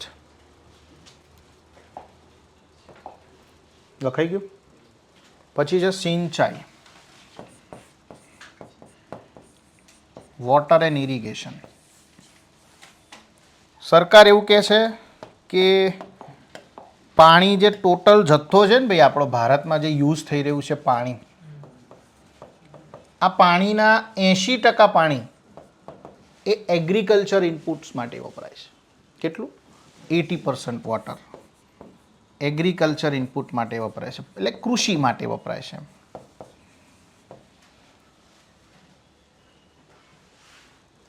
ઓકે, કેટલું? 80% પ્રાણી એપ્રોક્સ. પછી છે એક સ્કીમ સરકાર લાવી છે જેનું નામ છે એફપીઓ માટેની. એફપીઓનું પૂરું નામ છે ફાર્મર પ્રોડ્યુસર્સ ઓર્ગેનાઇઝેશન. શું નામ છે ભાઈ? Farmer producers organisation. સરકાર એવું કહે છે કે formation and promotion of 10,000 FPOs. આ એક સ્કીમ છે ભાઈ. શું નામ છે એનું? Formation and promotion of 10,000 FPOs, 10,000 MPOs. સરકાર એ ભારત દેશમાં 10,000 જેટલા એફપીઓ બનાવવાનો ટાર્ગેટ લઈને ચાલી રહી છે. હવે પ્રશ્ન થાય કે સાહેબ આ એફપીઓ શું છે? ફાર્મર પ્રોડ્યુસર્સ ઓર્ગેનાઇઝેશન શું છે? ફાર્મર પ્રોડ્યુસર્સ ઓર્ગેનાઇઝેશન એ આમ જોવા જઈએ તો એક સહકારી માળખું છે અને આમ જોવા જઈએ તો એક પ્રાઇવેટ એટલે કે ખાનગી માળખું છે. તમારે પ્રાઇવેટ કંપનીની સ્થાપના કરવી હોય, તમારે પોતાને એક કંપનીની સ્થાપના કરવી છે, તમે શું કરો? કંપની અધિનિયમ હેઠળ જઈ અને શું કરો? રજિસ્ટ્રેશન કરાવો કે ન કરાવો કંપનીનું. તો એ જ રીતે જ્યારે 500 જેટલા ખેડૂતો, 200-500 ખેડૂતો, માની લો બનાસકાંઠાનો એક વિસ્તાર છે, ત્યાં જીરું પેદા વધારે થાય છે, તો જીરું ઉત્પાદન કરતા ખેડૂતો ભેગા થાય અને એક ગ્રુપ બનાવે અને 500 ખેડૂતો ભેગા થઈ ગ્રુપ બનાવી એમના ડોક્યુમેન્ટ તૈયાર કરી અને કંપની અધિનિયમ હેઠળ એક એફપીઓનું નિર્માણ કરાવે.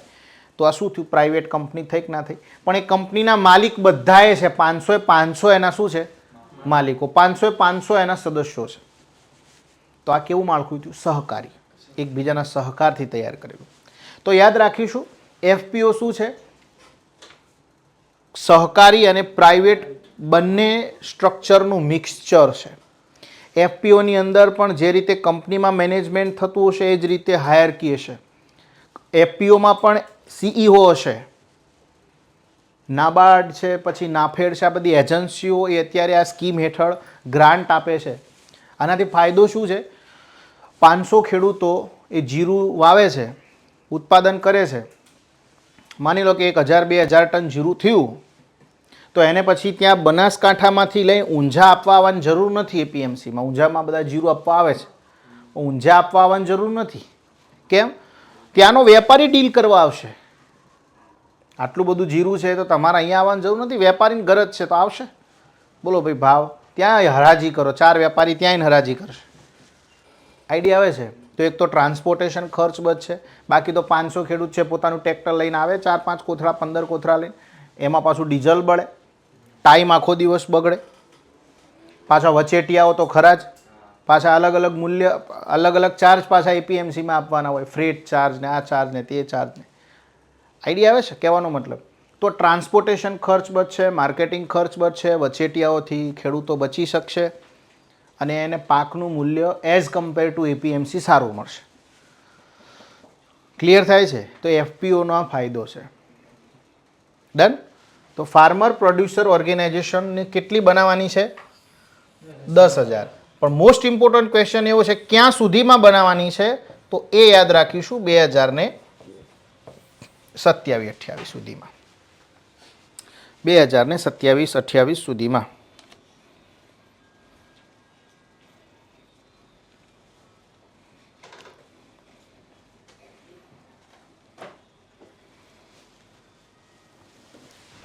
ઓકે, ચાલો નેક્સ્ટ. વિશ્વમાં દૂધ ઉત્પાદનની દ્રષ્ટિએ પહેલો દેશ કયો? ઓપ્શન આલું? ડેનમાર્ક. પહેલું ઓપ્શન આપું યાર, ઓપ્શન સાંભળી લો. હું અહીંયા 2 ઓપ્શન લખું છું. જો વિશ્વમાં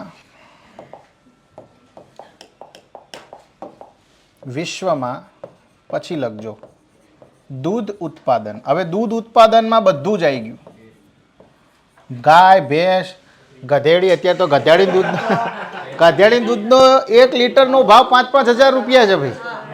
આ પાટણમાં એક ભાઈએ સ્ટાર્ટઅપ કર્યું છે, બોલો આવું ડેરિંગ કરાય? આવું જ કરાય? 30-30 ભેંસો, મારા ઘરે 40 ભેંસો છે. 40 ભેંસોમાં એટલું 50-60 રૂપિયા ભાવ આવે દૂધનો, અને પેલો 5,000 રૂપિયા લે છે 1 લીટરના. આઈડિયા આવે છે? તો દૂધ ઉત્પાદન એટલે બધું દૂધ ઉત્પાદન આવી ગયું ભાઈ આમાં. ઓકે. અને કદાચ તમને એવું પૂછે કે સ્પેશિયલી ગાયના દૂધ ઉત્પાદનમાં પ્રથમ ક્રમે વિશ્વમાં કયો દેશ છે? ઓપ્શન એ તમને આપેલું હોય ન્યુઝીલેન્ડ, ઓપ્શન બી આપેલું હોય ઓસ્ટ્રેલિયા, ઓપ્શન સી આપેલો હોય યુએસએ, ઓપ્શન ડી આપેલો હોય ભારત અને ઓપ્શન ઈ આપેલો હોય ડેનમાર્ક. શું આવશે કયો? આ બેમાં શું આવશે? પહેલામાં શું આવશે? બીજામાં શું આવશે? બોલો હાલો. ગાયમાં કોણ? અને બેમાં ભારત આવશે. કોણ છે પહેલા ક્રમે? કોણ છે? ભારત છે. કોણ છે? બધા દૂધમાં ભારત. હવે આવા સ્ટાર્ટઅપ ખુલતા હોય તો ભારત દૂધમાં પાછો પડે ખરો? આ તો કાલ સવારે કૂતરાના દૂધનું એ ખોલ છે, કાલ સવારે ઘોડાના દૂધનું એ ખોલ છે. આમાંથી કેન્સર મટે. આઈડિયા આવે છે? આપણા બધા અખતરા ભારત દેશમાં જ થાય. આખા વિશ્વમાં ક્યાંય જોયું છે ગધાડાનો તબેલો? આપણા થાય. આઈડિયા આવે છે? આવું છે તાણ. ઓકે, તો લખી દઈશું વિશ્વમાં કુલ દૂધ ઉત્પાદનના 23% ટોટલ મિલ્ક પ્રોડક્શન જે થાય છે ને એના કેટલા? 23% ભારતમાં પેદા થાય છે. બીજા ક્રમે યુએસએ છે. એનો મતલબ તમે જો અમેરિકાની અંદર પણ ગાયો ભેંસો છે, કારણ કે આખા વિશ્વના 11% દૂધનું પ્રોડક્શન 11% અમેરિકા કરે છે. ભારતમાં પ્રથમ ક્રમે કોણ છે દૂધ ઉત્પાદનમાં અત્યારે એઝ ઓફ નાવ? તો એ રાજસ્થાન આપણે લખીશું.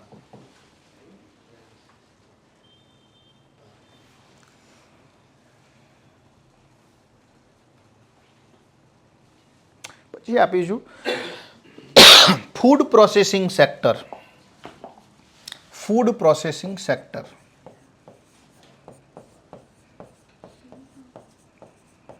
Food processing sector. Food processing સેક્ટરની અંદર એવું કીધું છે સરકારે કે ભાઈ ઓટોમેટિક રૂટથી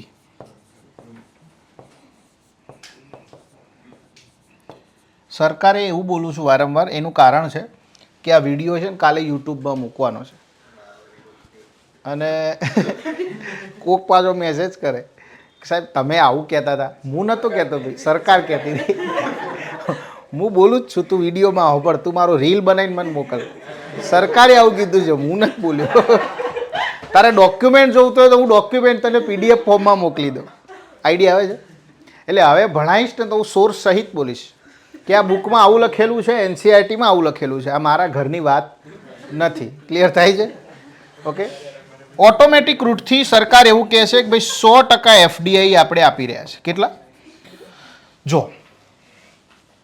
એક શબ્દ છે ફોરેન ડાયરેક્ટ ઇન્વેસ્ટમેન્ટ. વિદેશમાંથી જે નાણું ભારતમાં આવે છે એને આપણે શું કહીએ છીએ? Foreign direct investment. આવશે આખો આનો ચેપ્ટર આવશે ફોરેન ટ્રેડ. ઓકે. મોટા મોટા ચેપ્ટર જો કહીએ તો બે છે. એક એગ્રીકલ્ચર, એગ્રીકલ્ચરના 3-4 લેક્ચર થશે અને એક બેન્કિંગના 5-6 લેક્ચર થશે. પછી બધા આવશે ને બધા એક બે લેક્ચરમાં પતી જશે. એ ઝાઝો ટાઈમ નહીં લાગે. મોટા ચેપ્ટર બે જ છે. ઇન્ડસ્ટ્રી છે 1 લેક્ચરમાં પતી જશે. ટેક્સેશન છે 2 લેક્ચરમાં પતી જશે. ઇન્ફ્રાસ્ટ્રક્ચર 2 લેક્ચરમાં પતી જશે. ગરીબી, બેરોજગારી આ બધું ભેગું 1 લેક્ચરમાં પતી જશે. એટલે પછી વાંધો નહીં આવે. મેન કયા છે? આ બધા છે. FDI જે છે ને એ 2 પ્રકારે આવે ભારતમાં. એક આવે ઓટોમેટિક રૂટથી, ઓટોમેટિક રૂટ, અને બીજો હોય છે સરકારની મંજૂરીનો રૂટ. કયો?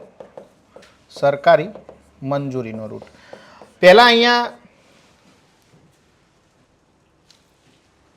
સરકારી મંજૂરીનો જે રૂટ છે એની અંદર જે તે વિભાગની મંજૂરી લેવાની હોય છે અત્યારે. ક્લિયર થાય છે? ઓકે. પહેલાં અહીંયા FIPB કંઈ નહોતું, ફોરેન ઇન્વેસ્ટમેન્ટ પ્રમોશન બોર્ડ, કે જે પ્રધાનમંત્રીના ડાયરેક્ટલી દેખરેખ હેઠળ ચાલતું. પણ હવે એને હટાવી દીધું આપણે અને અત્યારે હાલ શું છે? સરકારી મંજૂરી. એટલે સરકારે એવું કીધું કે ભાઈ ફૂડ પ્રોસેસિંગ ઇન્ડસ્ટ્રીમાં કયા રૂટથી? ઓટોમેટિક રૂટથી. ઓટોમેટિક રૂટ એટલે કોઈની મંજૂરી લેવાની નહીં. ભારતમાં તમારે ફૂડ પ્રોસેસિંગ ઇન્ડસ્ટ્રી તમારે નાખવી છે, તમારે કોઈ ડેરી ખોલવી છે તો ખોલી શકો.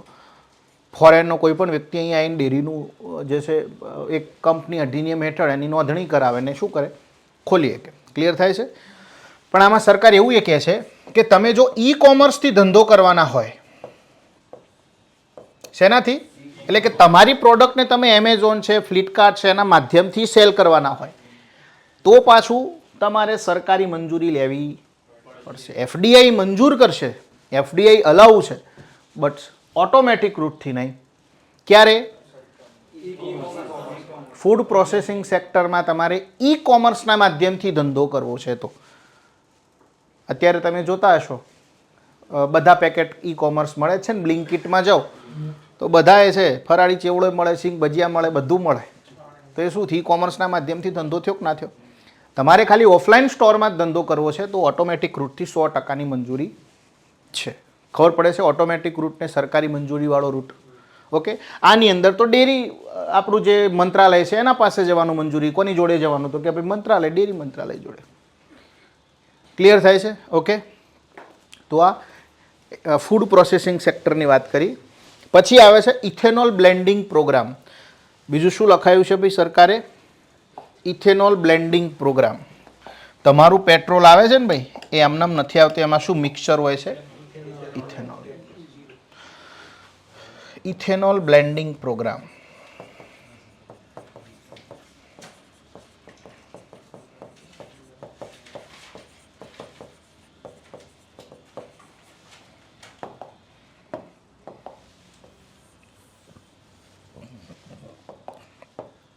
આ પ્રોગ્રામમાં આપણે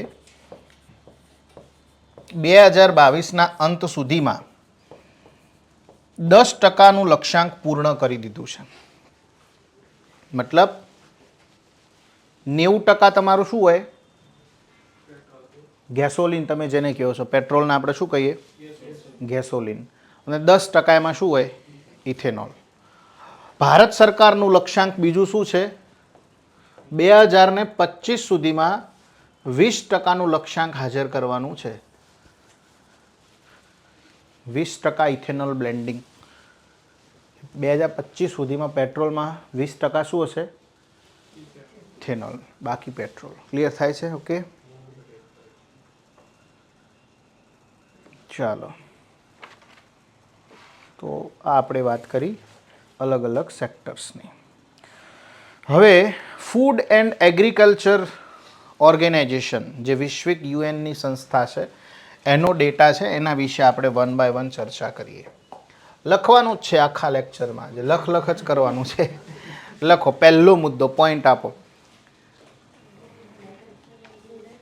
પહેલો મુદ્દો, પોઈન્ટ આપો. ટાઇટલ લખો. વૈશ્વિક કક્ષાએ ફૂડ એન્ડ એગ્રીકલ્ચર ઓર્ગેનાઇઝેશનનો ડેટા. ફૂડ એન્ડ એગ્રીકલ્ચર ઓર્ગેનાઇઝેશનનો ડેટા. 4-5 રિપોર્ટ ડાઉનલોડ કરી બધા ચેક કર્યા છે, બરાબર?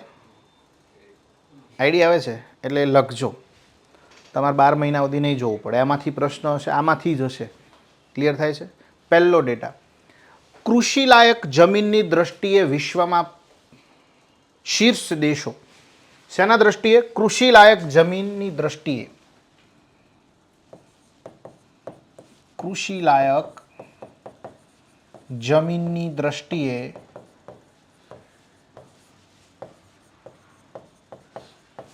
વિશ્વમાં શીર્ષ દેશો. કોણ આવશે ભાઈ? બોલો હેડો. પહેલું કોણ હશે? હા, કૃષિલાયક જમીન વિશ્વમાં સૌથી વધુ કોની જોડે હશે? પાકું?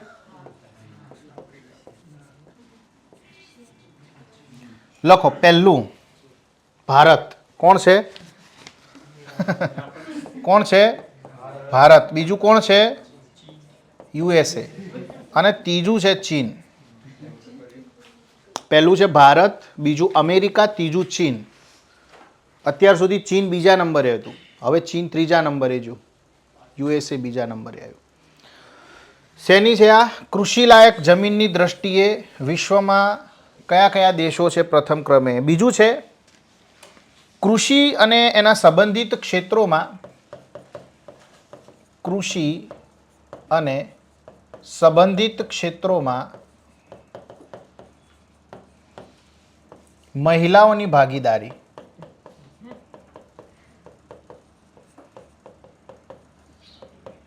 મહિલાઓની ભાગીદારી 37.8% છે ભાઈ.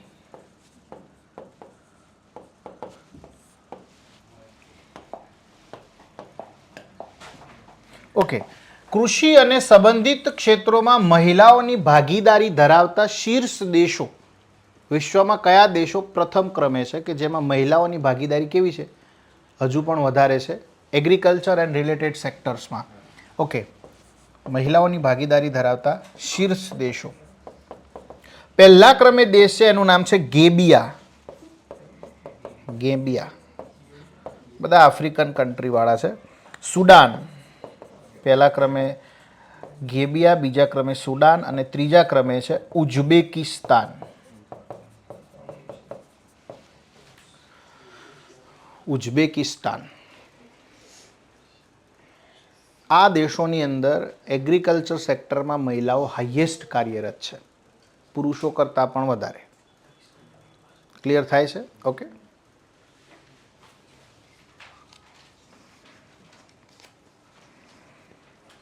ચાલો નેક્સ્ટ કાઢું છું. નેક્સ્ટ છે ઓર્ગેનિક ફાર્મિંગ. ઓર્ગેનિક ફાર્મિંગ એટલે કયું કયું ફાર્મિંગ કહેવાય ભાઈ? જૈવિક ખેતી, કુદરતી ખેતી, નેચરલ ફાર્મિંગ, જે લખવું એક ટૂંકમાં કેમિકલ ફ્રી ફાર્મિંગ. રાસાયણિક ખાતરનો ઉપયોગ ન થતો હોય એવું. છાણિયું ખાતર વપરાય, છાશ છે, પછી લીમડો છે, એની પેસ્ટ બનાવીને છાંટે. ક્લિયર થાય છે? તો ઇન શોર્ટ કહેવાનો મતલબ શું છે? ઓર્ગેનિક ફાર્મિંગ જ્યાં જ્યાં થાય છે વિશ્વમાં, જે દેશોમાં, બરાબર, એના કુલ ક્ષેત્રફળના સંદર્ભમાં કયું? એના કુલ ક્ષેત્રફળના સંદર્ભમાં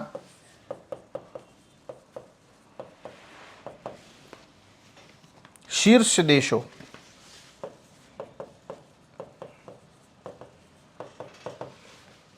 પહેલા ક્રમે છે ઓસ્ટ્રેલિયા.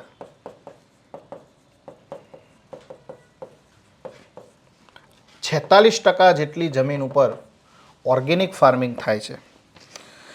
બીજા ક્રમે છે અર્જેન્ટિના. આશરે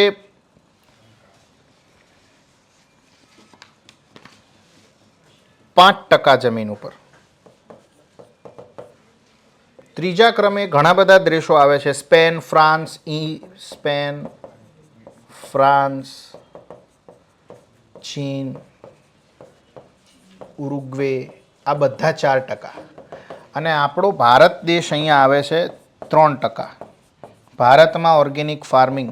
હવે તમને મેઇન્સમાં પ્રશ્ન પૂછાય, ઓર્ગેનિક ફાર્મિંગ સંબંધિત પડકારો લખવાના થાય તો આપણે લખી શકીએ કે ન લખી શકીએ કે ભારતમાં વૈશ્વિક માત્ર 3% વિસ્તાર પર, ભારતના કુલ વિસ્તારના માત્ર 3% વિસ્તારમાં આપણે શું કરીએ છીએ? ઓર્ગેનિક ફાર્મિંગ કરીએ છીએ. મોટો પડકાર થયો કે ના થયો? ક્લિયર થાય છે? તો આ રીતે અહીંયાથી ડેટા ઉઠાવવાનો. જરૂરી નથી કે આ પીટીમાં જ પૂછાય, મેઇન્સમાં પણ તમે ડેટા ટાંકી શકો. ક્લિયર થાય છે? તો ઓર્ગેનિક ફાર્મિંગમાં અહીંયા કુલ ક્ષેત્રફળની વાત છે. આખા ભારત દેશનો જે ટોટલ વિસ્તાર છે ને, એમાં બધું આવી જાય. પછી એગ્રીકલ્ચર જમીન આવી જાય ને એગ્રીકલ્ચર વગરની જમીન, બધું ટોટલ ક્ષેત્રફળની વાત છે. એના 3%. ક્લિયર થાય છે? ઓકે. પણ એગ્રીકલ્ચર લેન્ડ જે છે, કૃષિ લાયક જમીન, એના ટકાવારીની દ્રષ્ટિએ જો જોવા જઈએ તો ઓસ્ટ્રિયા પ્રથમ ક્રમે છે. ઓસ્ટ્રિયા, ઓસ્ટ્રેલિયા નહીં, ઓસ્ટ્રિયા. આઈડિયા ના આવે તો સમજાવું તમને. સમજાવું? જો કુલ ક્ષેત્રફળની વાત કરીએ, ઓસ્ટ્રેલિયા દેશ ભલે મોટો હોય ઓસ્ટ્રિયાના કમ્પેરિઝનમાં, તો ઓસ્ટ્રેલિયા દેશના ટોટલ, માની લો કે આ ઓસ્ટ્રેલિયા દેશ છે. ઓસ્ટ્રેલિયા દેશની માની લો કે ઓસ્ટ્રેલિયા ટોટલ 100 વીઘા જમીન ધરાવે છે. કેટલી? 100 વીઘા જમીન. આ 100 વીઘા જમીનમાંથી 46 વીઘા જમીન ઉપર એ શું કરતો હશે? આ ઉદાહરણ મુજબ ઓર્ગેનિક ફાર્મિંગ કરતો હશે. એમાં બધું આવી ગયું. Land, agriculture land, non agriculture land, બધું ટોટલી આવી ગયું. ક્લિયર થાય છે? હવે હું ઓસ્ટ્રિયાની વાત કરું તમને. કેમ ઓસ્ટ્રિયા પહેલા ક્રમે છે? તમારા મગજમાં એવો પ્રશ્ન થાય કે સાહેબ કૃષિ લાયક જમીનના પર્સન્ટેજની વાત કરીએ તો કેમ ઓસ્ટ્રિયા પ્રથમ નંબરે છે? માની લો કે આ ઓસ્ટ્રિયા છે. ઓસ્ટ્રિયા દેશ એ પણ 100 વીઘા જમીન ધરાવે છે. કેટલી? 100 વીઘામાંથી 40 વીઘા જમીન એવી છે કે જે કેવી છે? નોન એગ્રીકલ્ચર છે. અને બાકીની 60 કેવી છે? એગ્રીકલ્ચર છે. રેડી? થયું કે ના થયું? ઓકે. આ 60 વીઘામાંથી 54 વીઘા જમીનમાં ઓર્ગેનિક ફાર્મિંગ થઈ રહ્યું છે. તો શું થયું? 90% વિસ્તારમાં ઓર્ગેનિક ફાર્મિંગ થયું કે ના થયું? ઓસ્ટ્રેલિયાના એગ્રીકલ્ચર લેન્ડમાં 90% વિસ્તાર ઉપર, હે ને, 60 ટોટલ એગ્રીકલ્ચર લેન્ડ છે, એમાંથી 54 વીઘામાં ઓર્ગેનિક ફાર્મિંગ થઈ રહ્યું હોય તો એને આપણે એવું કહી શકીએ કે ઓસ્ટ્રિયાની કૃષિલાયક જમીનમાં 90% જમીન ઉપર ઓર્ગેનિક ફાર્મિંગ થઈ રહ્યું છે. કહેવાય કે ન કહેવાય? તો આ પર્સન્ટેજની દ્રષ્ટિએ આપણે જોવા જઈએ તો પહેલા ક્રમે કોણ આવશે? ઓસ્ટ્રિયા, પણ ટોટલ ક્ષેત્રફળની દ્રષ્ટિએ ઓસ્ટ્રેલિયા. પોઈન્ટ ખબર પડી શું કહેવા માંગુ છું? આ રીતે છે, લખો. કુલ ખેતીલાયક જમીનના, આ લખી દીધું ને. હવે બીજો પોઈન્ટ, કુલ ખેતીલાયક જમીનના ટકાવારીમાં ઓર્ગેનિક ફાર્મિંગ કરવાવાળા દેશો, ઓર્ગેનિક ફાર્મિંગ કરવાવાળા દેશોનો શીર્ષ ક્રમ. પહેલું ઓસ્ટ્રિયા,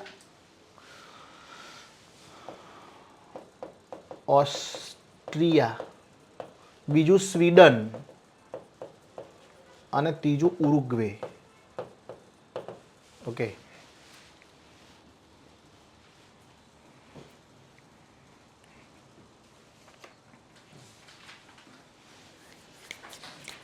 ઓકે ચાલો. દાળવાળો પોઈન્ટ તો તમને લખાઈ દીધો છે. સૌથી મોટો ઉત્પાદક, ઉપભોક્તા અને આયાતકાર બાકી છે, લખી દો. ભારત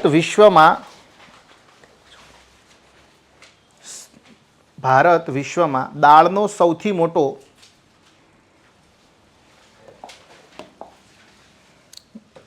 ઉત્પાદક, ઉપભોક્તા, આયાતકાર છે. સૌથી મોટો ઉત્પાદક. ભારત વિશ્વની ટોટલ જે દાળ હોય ને ભાઈ, એના 25% દાળનું ઉત્પાદન કરે છે. ભારત વિશ્વમાં જેટલી દાળ પેદા થાય એના 27% દાળનું ઉપભોગ કરે છે, ખાઈ જાય છે. ક્લિયર થાય છે? અને તોય 14% ઇમ્પોર્ટ કરે છે. સાચી વાત છે.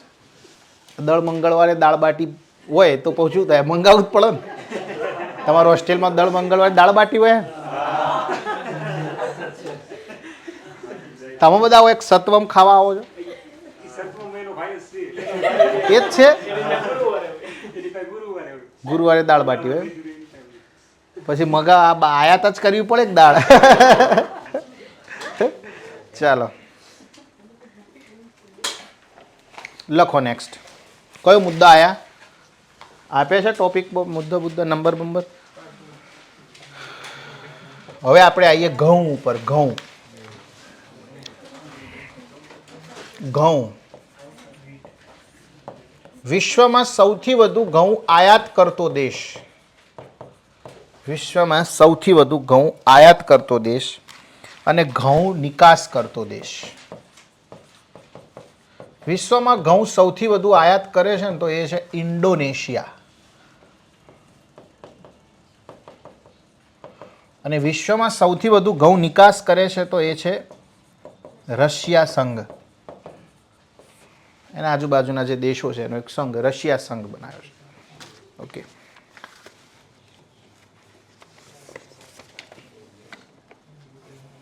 એટલે ઘઉંમાં ભારતનું હાલ પૂરતું ક્યાંય નથી. ઓકે, આપણે છીએ પણ બીજા ત્રીજા નંબરે આવશે હમણાં. મકાઈમાં વિશ્વમાં સૌથી વધુ આયાત કરતો દેશ કોણ કરતું છે? બોલો. મકાઈ સૌથી વધુ મકાઈની આયાત કોણ કરતું હશે વિશ્વમાં? વિશ્વનો સૌથી મોટો મકાઈનો આયાતકાર દેશ અને નિકાસકાર દેશ. ચલો, આયાતકાર દેશ કોણ હશે? તો લખજો ચીન. કોણ છે? ચીન. અને નિકાસકાર કોણ હશે?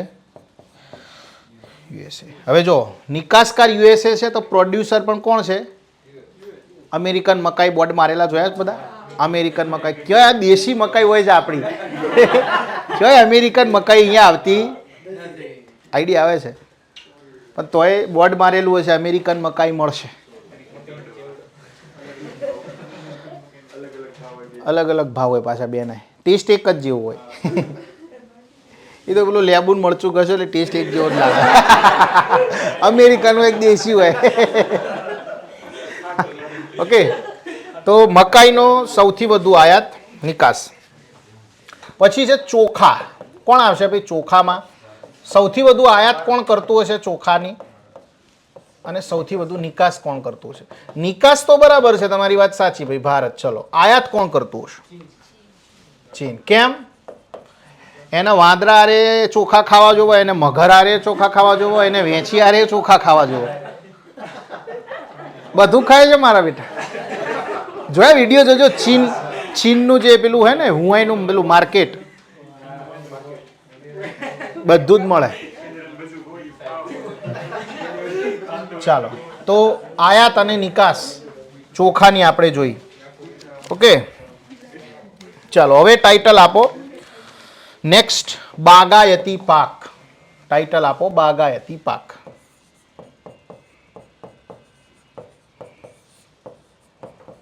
ટાઇટલ આપો, બાગાયતી પાક. બાગાયતી પાકની અંદર યાદ રાખીશું એક મુદ્દો, એક સ્ટેટમેન્ટ લખાવું છું કે ભાઈ બાગાયતી પાકનું જે ઉત્પાદન છે ને ભારતમાં, એ ખાદ્યાન્ન કરતાં વધારે થયું છે. અન્ન, ઘઉં, ચોખા ખાદ્યાન્ન કહેવાય ને, એના કરતાં બાગાયતી પાકો, ટામેટા, શાકભાજી, ફળ, ફળાદી, ચા, જે બગીચામાં પેદા થાય, ઓકે, એનું ઉત્પાદન કેવું થયું છે? વધારે થયું છે. એટલે સ્ટેટમેન્ટ લખો. આ તો વિધાન મૂકી નાખે. ઓકે, લખો.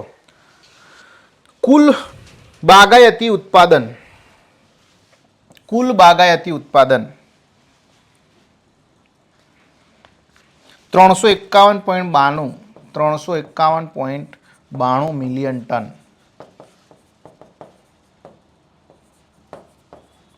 અને ખાદ્યાન્ન ઉત્પાદન, કૌંસમાં લખીશું, ખાદ્યાન્ન ઉત્પાદન 329.69 મિલિયન ટન.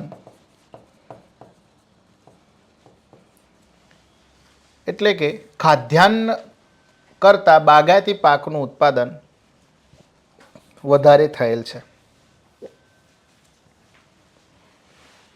ખાદ્યાન્ન ઉત્પાદન કરતાં બાગાયતી પાકનું ઉત્પાદન.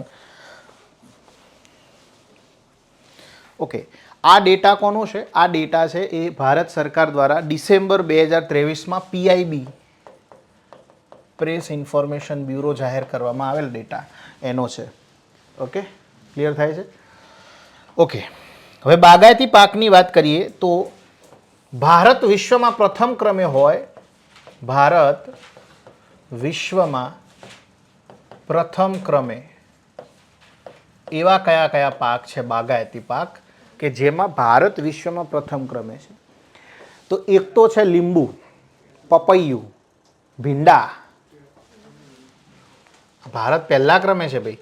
ભારત વિશ્વમાં લીંબુનું સૌથી વધુ ઉત્પાદન કરે છે. પપૈયા, ભીંડા. ઓકે, કેળો, છેલ્લું કયું છે? કેળો. ઉપવાસ કરી કઈ ઝાપટ કરી, ઉપવાસના નામે ઝાપટીએ રે કેળા. કેળા. ઓકે, તો ભારત વિશ્વમાં પ્રથમ ક્રમે છે. ઓકે, ઓવરઓલ, હા લખો. પછી ઓવરઓલ જે શાકભાજી અને ફળ જે છે, શાકભાજી અને ફળોના ઉત્પાદનમાં, શાકભાજી અને ફળોના ઉત્પાદનમાં, શાકભાજી અને ફળોના ઉત્પાદનમાં ભારત વિશ્વમાં બીજા ક્રમે છે. ભારત વિશ્વમાં બીજા ક્રમે છે. ઓકે, તો પ્રથમ કોણ હશે? કોણ હશે? એક વસ્તુ તમને ખબર પડે છે અહીંયા શું જોવા જેવી છે? આપણે આગળનો જે ડેટા લખ્યો એમાં એવું લખ્યું કે કૃષિ લાયક જમીન સૌથી વધુ કોના જોડે છે? ભારત જોડે છે. તો એ ચીન, તમે જો ઘણા બધા ઉત્પાદનમાં ચીન પહેલા ક્રમે છે. કેમ? એક તો એ વર્ટિકલ ખેતી કરે છે. આપણા ઘરમાં વર્ટિકલ ખેતી આપણે કરીએ, દિવાલો ઉપર મૂળા વાયા હોય, કાકણી લબડતી હોય, આવું આપણે કરીએ? આપણે નહીં કરતા. ભારતમાં વર્ટિકલ ફાર્મિંગ હજુ એટલું બધું જેને ગુજરાતીમાં ઉદ્ધવધાર ખેતી આપણે કહીએ છીએ. હજુ એટલું બધું ફેમસ નથી થયું. બીજું, એ લોકો ટેકનોલોજીના માધ્યમથી ખેતી કરે છે. એટલી ટેકનોલોજી હજુ આપણા જોડે હાઇડ્રોપોનિક્સ, એરોપોનિક્સ ખેતી કરે છે. હાઇડ્રોપોનિક્સ, જો પહેલો છોડ છે આ ઓફિસમાં દેખાય છે અંદર, પાણીમાં ઉગ્યો છે જો ઉપર, એને ક્યાંય માટીની જરૂર નથી. એ હાઇડ્રોપોનિક્સ છોડ કહેવાય. આઈડિયા આવે છે? તો એ લોકો એ રીતે હાઇડ્રોપોનિક્સ, એટલે કહેવાનો મતલબ એવો થયો કે જમીન વગર પાણીમાં પણ છોડ ઉગી શકે. એ લોકો જોડે ટેકનોલોજી છે, વિકાસ કર્યો છે એમને એવા છોડનો કે જે જમીનની જરૂર નથી, દરિયામાં ઉગાડે, પાણીમાં ઉગાડે. આઈડિયા આવે છે? તો એટલા માટે એ આગળ છે. ખાદ્યાન્ન ઘણા બધા પાકમાં એ પહેલા નંબરે છે. ક્લિયર થાય છે? ભારત છે સેકન્ડ ને થર્ડ નંબરે જ છે મોસ્ટલી પાકમાં, પણ ચીન કા યુએસએ પહેલા નંબરે છે ઘણા બધા પાકમાં.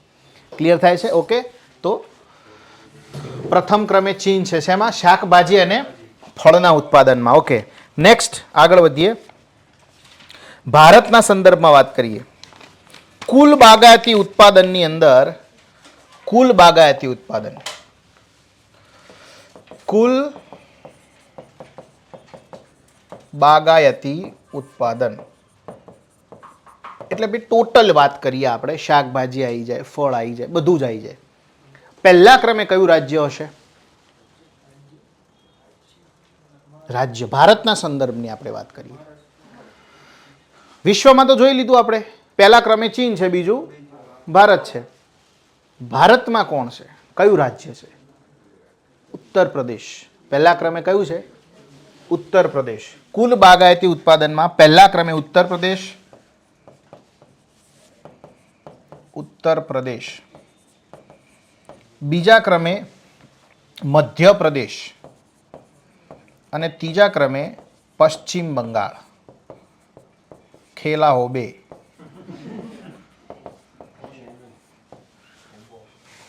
પશ્ચિમ બંગાળ. ઓકે, હવે આટલું લખી દીધું. ઓકે, હવે તમારે અહીંયા લખવાનું છે કે વિશ્વમાં તમારું એક પેજ હોય ને આખું, ઓકે, તો એમાં આ ભાગમાં લખજો, આ ભાગ ખાલી રાખજો, આટલો ભાગ. ઓકે, વિશ્વમાં કૃષિ, બાગાયતી, વિશ્વમાં કૃષિ, બાગાયતી, ડેરી, ડેરી આવી ગયું એટલે પશુપાલન આવી ગયું, ઉત્પાદન. ઓકે, આ રીતે નીચે લીટી કરો અને સામેની સાઈડ લખો શીર્ષ દેશો. શીર્ષ દેશો. પહેલું જ છે palm oil. Palm oil. Palm ઓઇલના ઉત્પાદનમાં પહેલા ક્રમે છે ઇન્ડોનેશિયા. કોણ છે? બીજા ક્રમે છે મલેશિયા.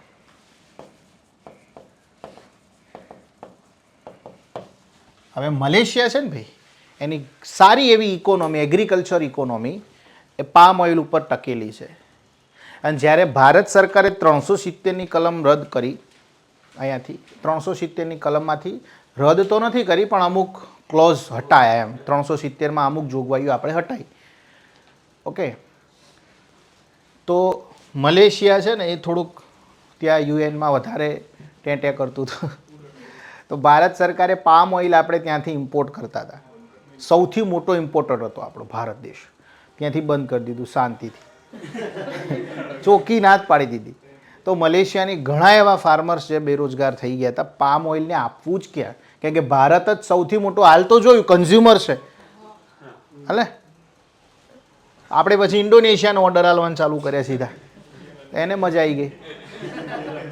ક્લિયર થાય છે? એટલે છે ભારત જોડે એવો એ પાવર છે, ઘણા બધા દેશોને આપણે ઝુકાવી શકીએ. હમણાં તમે માલદીવનું ઉદાહરણ જોયું છે હે ને, એની ઇકોનોમીની અંદર ભારતીય ટુરિઝમનો જે ટુરિસ્ટ છે એનો બહુ મોટો ફાળો છે. આઈડિયા આવે છે? અને ભાઈ આપણાવાળા ભૂલીએ જાય છે મારા બેટા. 12 મહિના સુધી મલેશિયા ભારત ભારત કરશે અને પછી ચૂંટણી પડશે એટલે એરિયા જવું પહેલાં પહોંચી ગયા છે. માલદીવમાં જઈને પડ્યા છે, સમજ્યા, ઉનાળામાં. એટલે આપણાવાળી પબ્લિક ભૂલીએ જાય છે વહેલી. પહેલા જેવું નહીં રહ્યું, બધું હાઇડ્રિક જેનજી પેદા થઈ આ બધી. રાષ્ટ્ર પ્રેમ પહેલા જેવો નહીં રહ્યો, સોશિયલ મીડિયા પૂરતો થઈ ગયો છે. તમે કોઈક મહિલાની છેડતી કરતો હોય ને તો ભાગ્યે જ કોઈક છોકરો, અત્યારે તમે પેલો સુરતમાં કિસ્સો જોયો છે, મારી નાખી છોકરીને, તો એટલા બધા મરદ ઊભા હતા કોઈ જીવ બચાવવા? એવું તો હતું જ નહીં, કોઈ હતું નહીં. વિડીયો ઉતારી રહ્યો છે એ વ્યક્તિ તો હતો ને પોતે, કોઈ નહીં તો એ તો હતો ને, તો બચાવો તો ને. રાષ્ટ્ર પ્રેમ એ અત્યારે હાલ સોશિયલ મીડિયા પૂરતો છે. 99%, 1% એવા છે ભાઈ મરી મીટવા માટે આપણા આર્મીવાળા. ઓકે. Second, soybean oil. સોયાબીનની અંદર પહેલા ક્રમે છે ચીન અને બીજા ક્રમે છે અમેરિકા. ત્રીજું છે રેપસીડ. હવે એકચ્યુઅલની અંદર આ રેપસીડ ઓઇલ છે ને ભાઈ, એ આમ જોવા જાઓ ને તો આપણે રાઈનો દાણો આવે ને એના જેવું જ હોય. રાઈ આપણે આવે ને એવું જ, તમે ગૂગલમાં સર્ચ કરજો, પણ આ થોડુંક કથ્થઈ કલર જેવું હોય. સમજ્યા શું કહેવા માગું છું? આ કેવું હોય? થોડુંક કથ્થઈ કલર જેવું. Rapeseed oil. આપણે ખાતાનો હોય એટલે આઈડિયા ના આવે. આપણે તો કપાસ, સિંગ તેલ, કો તો સનફ્લાવર. મોસ્ટલી આપણા ગુજરાતી પબ્લિક 90% જ છે ને, એના ઘેર જઈને પૂછો, કાં તો સનફ્લાવર હોય, કાં તો કપાસ હોય, કાં તો સિંગ તેલ હોય. આ બધા તમે મધ્યપ્રદેશમાં ને એમાં વધારે જોવા મળે. સરસવનું તેલ છે, મોસ્ટલી એ લોકો એ ખાય. આઈડિયા આવે છે? ઓકે. Rapeseed oil. રેપસીડ ઓઇલમાં પહેલા ક્રમે છે કેનેડા, બીજું જર્મની.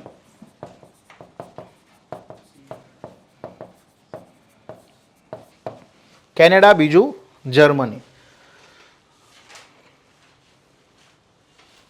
લખી દીધું. ચોથો મુદ્દો, સનફ્લાવર. મને તો આ તેલ સારું ભાવે છે ભાઈ, સનફ્લાવર.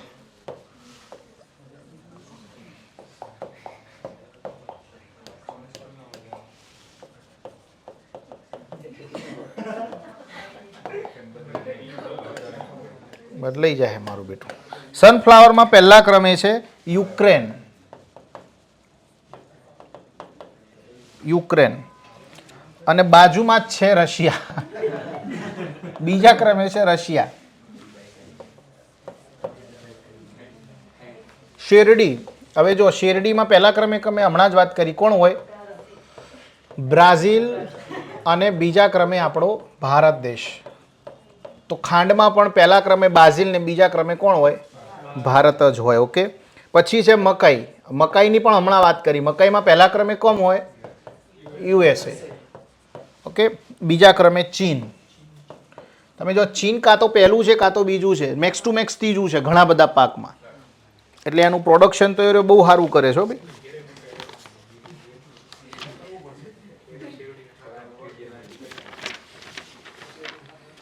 પછી છે ખાંડ. તો ખાંડમાં આપણે લખવાની જરૂર નથી, કંઈ કૌંસમાં લખી દઉં છું એટલે આઈડિયા આવી જાય. ઓકે. પછી છે દૂધ. આપણે જોઈ લીધું દૂધ. ઓકે. દૂધમાં પહેલું કોણ છે? ભારત. પછી અમેરિકા.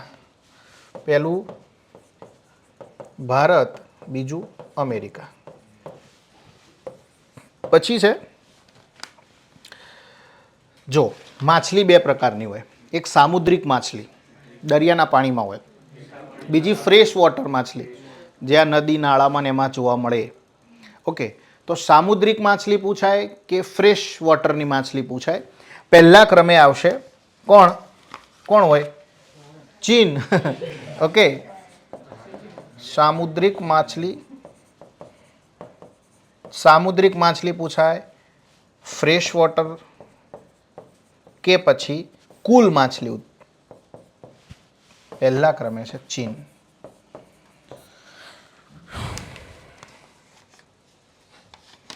જોજો તમે ચીન કેટલામાં પહેલા ક્રમે છે. આમાં 9મો મુદ્દો, કુલ પ્રાથમિક અનાજ. હા, પ્રાથમિક પહેલું જ યાદ રાખો ને, ચીન જ ખાલી, બીજામાં લખવાની જરૂર નહીં. અલગ અલગ છે. પછી સામુદ્રિક માછલીમાં બીજું અલગ છે, ફ્રેશ વોટરમાં અલગ છે, ને આમાં અલગ. પણ એમાં પડવાની જરૂર નથી, આ ભાગ્યે જ પૂછાય, રેર ઓફ ધ રેર કેસમાં. પણ આપણે યાદ રાખીશું, સામુદ્રિક માછલીમાં ટોટલ માછલીમાં કોણ છે? ચીન.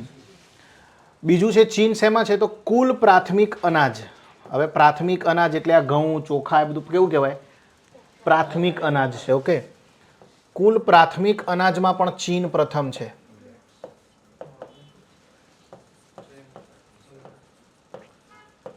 પ્રથમ ક્રમે કોણ છે? ચીન. પછી જો બીજું આમાં યુએસએ છે અને આપણે ત્રીજા નંબરે છે ભારત અનાજમાં. અને પ્રાથમિક શાકભાજી, પ્રાથમિક શાકભાજી આપણી કઈ હોય ભાઈ? ડુંગળી બટાકા એ જ હોય ને. હોસ્ટેલમાં એકે દાળો એવો છે ડુંગળી બટાકા ના હોય. અરે ડુંગળી જેવા તો બટાકા ના હોય. એક હોટલ એવી બતાવો આખા ભારત દેશની જેમાં તમે ખાવા જ્યાં હોય એટલે થાળી ફિક્સ થાળી હોય, અનલિમિટેડ થાળી હોય, બટાકાનું શાક ના હોય. એક હોટલ એવું બતાવો. શેનું શાક છે? કે પાલક બટાકા. ઓકે, તમારે ડુંગળી બટાકા, તમારે સૂકી ભાજી, તમારે જીરા આલુ. બટાકા સિવાયની વાત કરો તો તમે ભૂખ્યા રહેશો, તમને ખાવાનું મળશે નહીં. એટલે તમારે તૈયારી રાખવાની બટાકો ખાવાની. ક્લિયર થાય છે? અમે ઘેર બાજરીના રોટલાને બ્લેક પીઝા કહીએ. શું કહીએ? શું બનાવ્યું છે ભાઈ ખાવામાં? કે બે બ્લેક પીઝા પડ્યા છે, ચાલશે? કીધું આવું ચાલશે. બ્લેક પીઝા આપણા માટે બ્લેક પીઝા કહેવાય. આઈડિયા આવે છે? જો આમાં પહેલા ક્રમે છે શાકભાજીમાં ચીન. ઓકે, બીજા ક્રમે છે ભારત. શાકભાજીમાં બીજા ક્રમે ભારત છે. ઓકે, તો જો ચીન કેટલામાં પહેલા છે? માછલીમાં ચીન પહેલા, અનાજમાં પહેલા, શાકભાજીમાં પહેલા, સોયાબીનમાં પહેલા. ગજબ, એનું વિસ્તાર આપણા કરતાં ખેતીલાયક ઓછો છે તો એ વધારે પ્રોડક્શન કરે છે. ઓકે, પછી હજુ આમાં એક જો શાકભાજી આવ્યું ને, કુલ ફળની જો વાત કરીએ ને તો પણ ચીન પહેલા છે.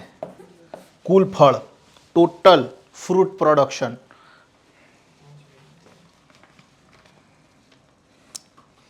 બીજા નંબરે ભારત છે. એમાં પાછું ફળ ઉત્પાદનમાં ચીન પછી બીજા નંબરે ભારત. પછી જે કહેવાય ને કંદમૂળ પાક ઉત્પાદક, કંદમૂળ ડુંગળી છે, બટેટા, ગાજર, શક્કરિયા. ઓકે, કંદમૂળ અહીંયા કાઢું છું. કયા કેટલા મુદ્દા થયા હતા? આ 12મો મુદ્દો. કંદમૂળ ઉત્પાદક, એમાંય પહેલા ક્રમે ચીન જ છે. ઓકે, બીજા ક્રમે નાઇજીરિયા છે અને પછી આપણો ભારત દેશ. આપણે પહેલું જ યાદ રાખવાનું. ઓકે,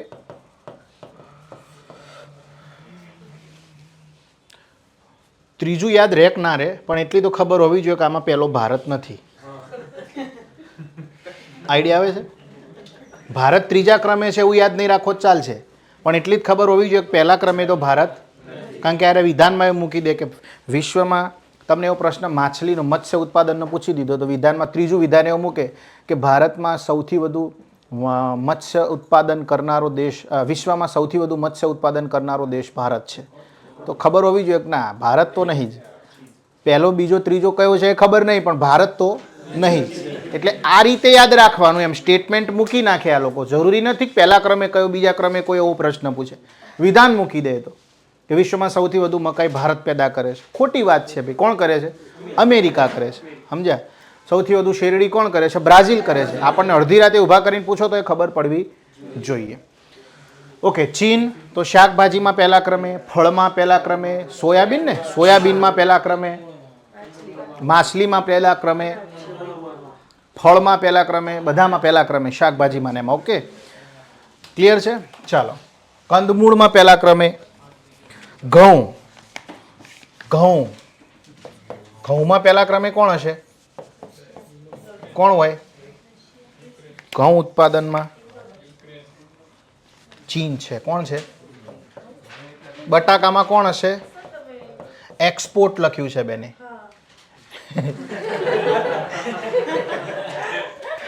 બટાકામાં કોણ છે પહેલા ક્રમે? ચીન છે. એટલે ભૂલથી લખવું નહીં કે ડીસા પહેલા ક્રમે છે.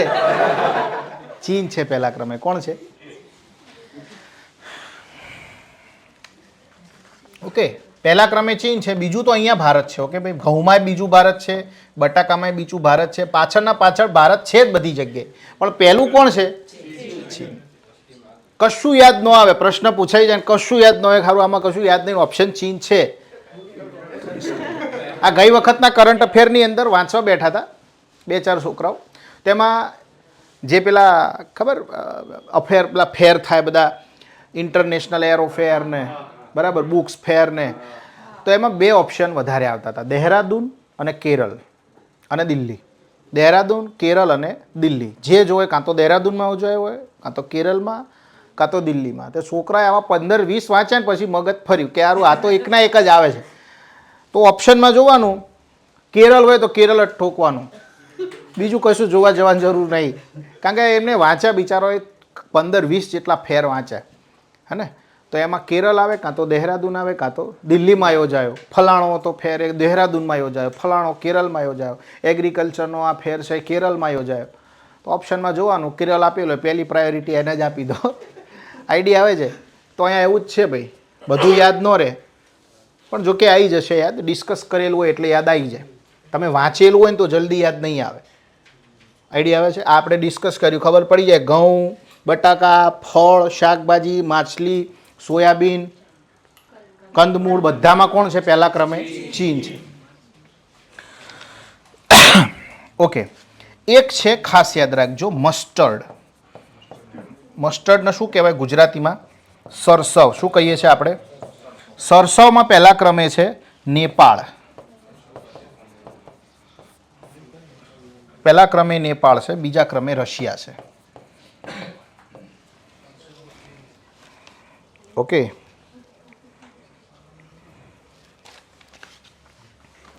ચાલો રેડી.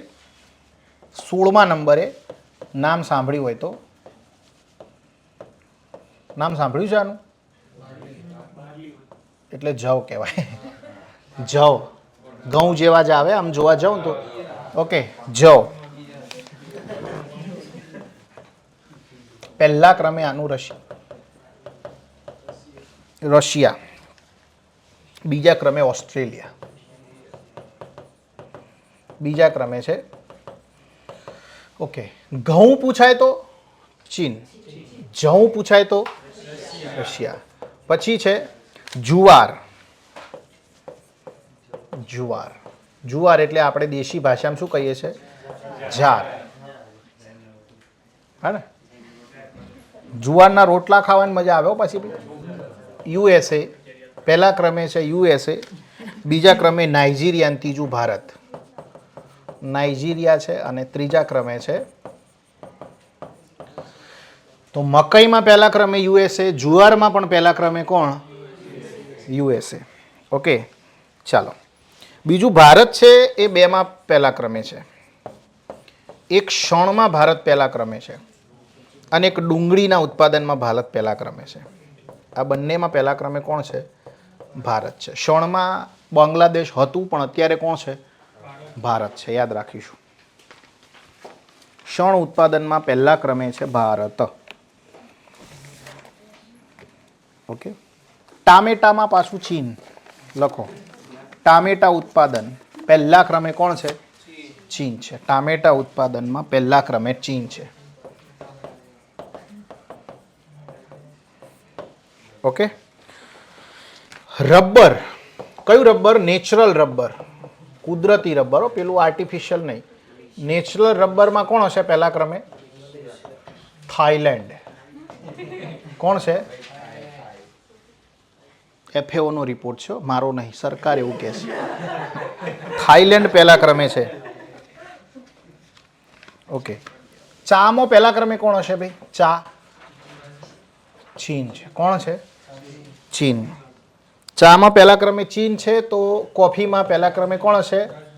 બ્રાઝિલ. ચામાં પહેલા ક્રમે ચીન, બીજા ક્રમે ભારત છે ભાઈ, પાછળના પાછળ જ છે ભારત. તમાકુમાં પહેલા ક્રમે કોણ હશે? ના, ઉત્પાદન તો ચીન જ, ખાવાવાળા આપણે શું? તમાકુમાં ઉપભોક્તામાં કદાચ ભારત હોઈ શકે. સવારે ઉઠીને જોવે બુધાલાલ.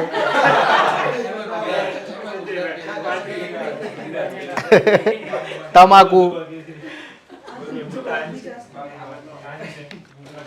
ક્લિયર થાય છે? ઓકે. તો આ ઇન્ટરનેશનલ ડેટા આપણે જોયા મહત્વના. કોણ કયા નંબરે છે, સૌથી મોટો ઉત્પાદક કયો છે, XYZ. સ્ટેટમેન્ટ પૂછે તો આપણને આઈડિયા હોવો જોઈએ. ઓકે, ચાલો હવે આપણે ઇકોનોમિક સર્વેનો ડેટા જોઈએ. ભારતના ઇકોનોમિક સર્વેનો આપણે ડેટા જોઈએ. વર્ષ 2023-24 મુજબ કયું રાજ્ય પ્રથમ ક્રમે છે? કોના ઉત્પાદનમાં કયું રાજ્ય પ્રથમ ક્રમે છે? ઓકે, તો એની અંદર આપણે પહેલું લઈશું ચોખા. ચોખામાં કોણ હશે બોલો પહેલા ક્રમે? કોણ હોય પહેલા ક્રમે? હોય પશ્ચિમ બંગાળ. કોણ હશે ભાઈ? ઓકે, પશ્ચિમ બંગાળ. બીજા ક્રમે છે યુપી. અહીંયા પણ હું પીબી લખી દઉં, પણ એ પીબી નો અર્થ પંજાબ થાય, પણ આપણે એને ગુજરાતીમાં જ લખીએ ને પીબી. આઈડિયા આવે છે? એટલે આપણે એને લખ્યું પશ્ચિમ બંગાળ, બીજા ક્રમે ઉત્તર પ્રદેશ. ક્લિયર થાય છે? અને ત્રીજા ક્રમે લખીશું પંજાબ. ઓકે, તો ચોખાનું ઉત્પાદન સૌથી વધુ ક્યાં થાય છે? પશ્ચિમ બંગાળમાં. ઘઉંનું ઉત્પાદન સૌથી વધુ ક્યાં થાય છે? પહેલા ક્રમે આવશે ઉત્તર પ્રદેશ, બીજા ક્રમે આવશે મધ્યપ્રદેશ અને ત્રીજા ક્રમે આવશે પંજાબ. ઓકે, હેક્ટર દીઠ ઉત્પાદન પૂછાય ને તો પંજાબ પહેલું આવશે, બાકી યુપી પહેલા નંબરે છે. હાઈએસ્ટ ઘઉં પેદા કરે છે યુપી. પછી મકાઈની વાત કરીએ. આ પ્રશ્ન જીપીએસએ પૂછી નાખેલો છે. મકાઈ. મકાઈ સૌથી વધુ થાય છે કર્ણાટકમાં. ક્યાં થાય છે? પહેલા ક્રમે છે કર્ણાટક, બીજા ક્રમે છે મધ્યપ્રદેશ અને ત્રીજા ક્રમે છે મહારાષ્ટ્ર. મકાઈ. ચોથું છે કુલ મોટા અનાજ. જે અનાજ છે ટોટલ મોટા અનાજ બધાય, તુવર, અડદ, મોટા અનાજ. ઓકે, કુલ મોટા અનાજ. એમાં પહેલા ક્રમે છે કોણ હશે ભાઈ? કર્ણાટક. પહેલા ક્રમે કર્ણાટક, બીજા ક્રમે છે રાજસ્થાન અને ત્રીજું મહારાષ્ટ્ર.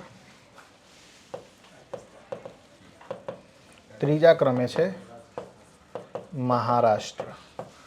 પાંચમા નંબરે છે ચણા. પહેલા ક્રમે કોણ હશે? મહારાષ્ટ્ર. કોણ છે? મહારાષ્ટ્ર. બીજા ક્રમે છે કર્ણાટક ચણામાં હો. છઠ્ઠા ક્રમે છે તુવર. તુવેરમાં પહેલું કોણ હશે? મહારાષ્ટ્ર. બીજા ક્રમે છે મધ્યપ્રદેશ. તુવેર.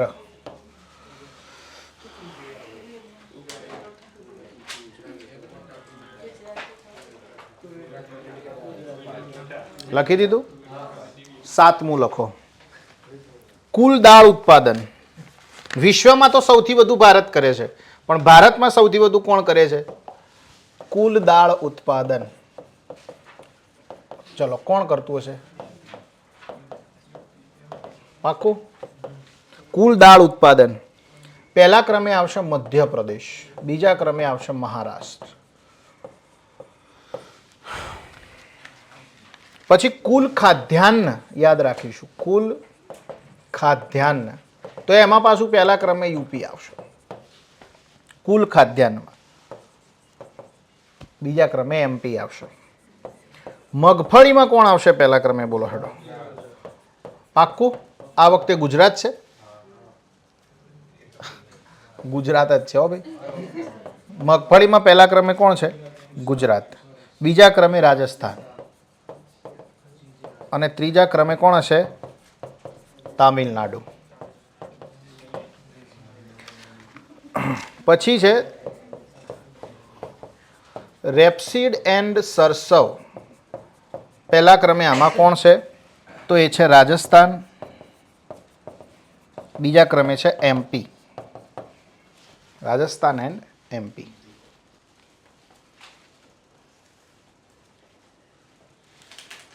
ચાલો, મોટા અનાજમાં પહેલા ક્રમે કોણ હતું? કુલ ખાદ્યાન્ન પૂછાય તો, ઘઉં પૂછાય તો, યુપી. ચોખા પૂછાય તો પશ્ચિમ બંગાળ. ક્લિયર થાય છે? ઓકે, ચાલો.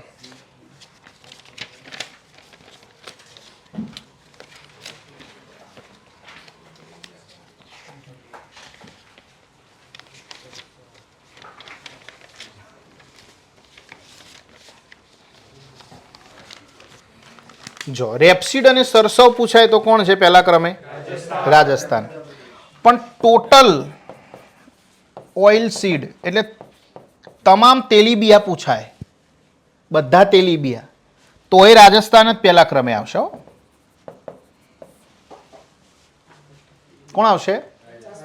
બધા ટોટલ ઓઇલ સીડ.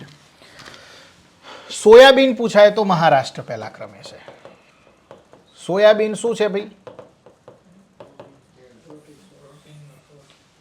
પ્રોટીનનો સોર્સ છે, સાચી વાત છે. શાકાહારી માંસ કહેવાય સોયાબીનને. શું કહેવાય? શાકાહારી માંસ કહેવાય. એ ખો તો તમને ચિકન લેગ પીસ જેવું જ લાગે, નહીં? કોઈ એવું જ લાગે. એક જ દાડો જીવનમાં ખાધું પછી અડ્યું નહીં. આ નહીં મેળાવા કીધું આપણે. નેક્સ્ટ જોઈએ શેરડી. શેરડીમાં પહેલા ક્રમે કોણ હશે ભાઈ ભારતમાં?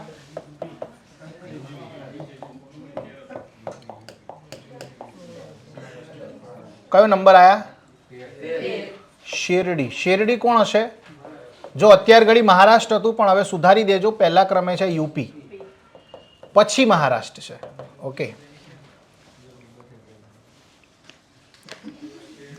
પછી છે કપાસ. કપાસમાં કોણ હશે પહેલા ક્રમે? પહેલા ક્રમે ગુજરાત. આમ મહારાષ્ટ્ર હતું, આ વખતે ગુજરાત થઈ ગયું પાછું. બીજા ક્રમે આવી ગયું મહારાષ્ટ્ર. શણમાં કોણ હશે? શણ. શણમાં ઓબ્વિયસલી કોણ હોય? પશ્ચિમ બંગાળ. ઓકે, અને બીજા ક્રમે યાદ રાખીશું અસમ. અત્યાર સુધી બીજા ક્રમે બિહાર હતું. પછી નેક્સ્ટ જુવાર. જુવારમાં પહેલા ક્રમે છે મહારાષ્ટ્ર અને એના પછી છે કર્ણાટક. જુવારમાં પહેલા ક્રમે છે મહારાષ્ટ્ર અને બીજા ક્રમે છે કર્ણાટક. એના પછી છે કાજુ. કાજુમાં કોણ હશે?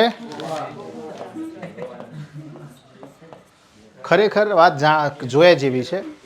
ગોવામાં કાજુ પેદા જ નહીં થતા, તો એ આપણી પબ્લિક જઈ કાજુ ગોવાથી જ લાવે.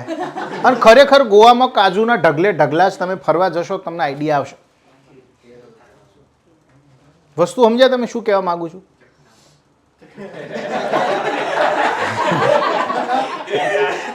આ સાચી છે.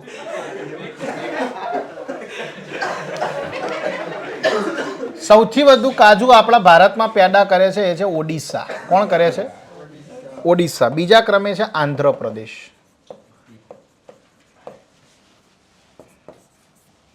સોટો લેતા જ નહીં. ચકના લે. ચાલો, બટાકા. બાજરી કોણ પેદા કરે છે ભારતમાં સૌથી વધુ?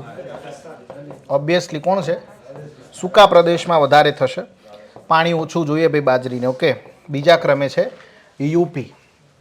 ઓકે, બાજરીમાં પહેલું રાજસ્થાન, બીજું યુપી. નેક્સ્ટ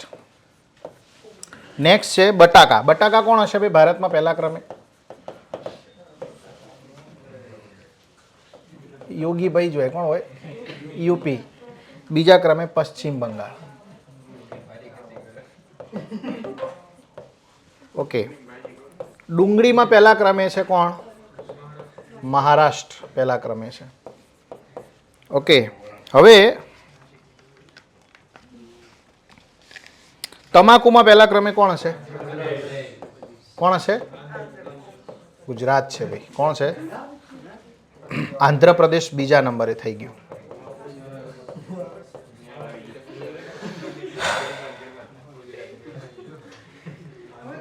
હવે જો સાંભળજો,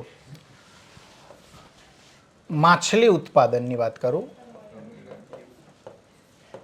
માછલી ઉત્પાદનમાં આપણે વાત કરીએ એ ઇનલેન્ડ માછલી ઉત્પાદન. ઇનલેન્ડ એટલે દરિયા તળાવ, એની અંદર દરિયા સિવાય તળાવમાં, નદીમાં, નાળામાં જે માછલીઓનું ઉત્પાદન થાય એની વાત છે. ઇનલેન્ડ મત્સ્યપાલન જે થાય એમાં પહેલા ક્રમે આંધ્રપ્રદેશ આવશે. કોણ આવશે? પહેલા ક્રમે એમાં આંધ્રપ્રદેશ છે, બીજું પશ્ચિમ બંગાળ છે. પણ હવે માછલી ઉત્પાદનની અંદર સામુદ્રિક માછલીની જો વાત કરીએ, કઈ માછલી? તો એમાં પહેલા ક્રમે પાછું ગુજરાત આવશે. એમાં પહેલા ક્રમે કોણ આવશે? ગુજરાત. પણ કુલ માછલીની વાત કરીએ ટોટલ બધી, તો પહેલા ક્રમે આંધ્રપ્રદેશ છે.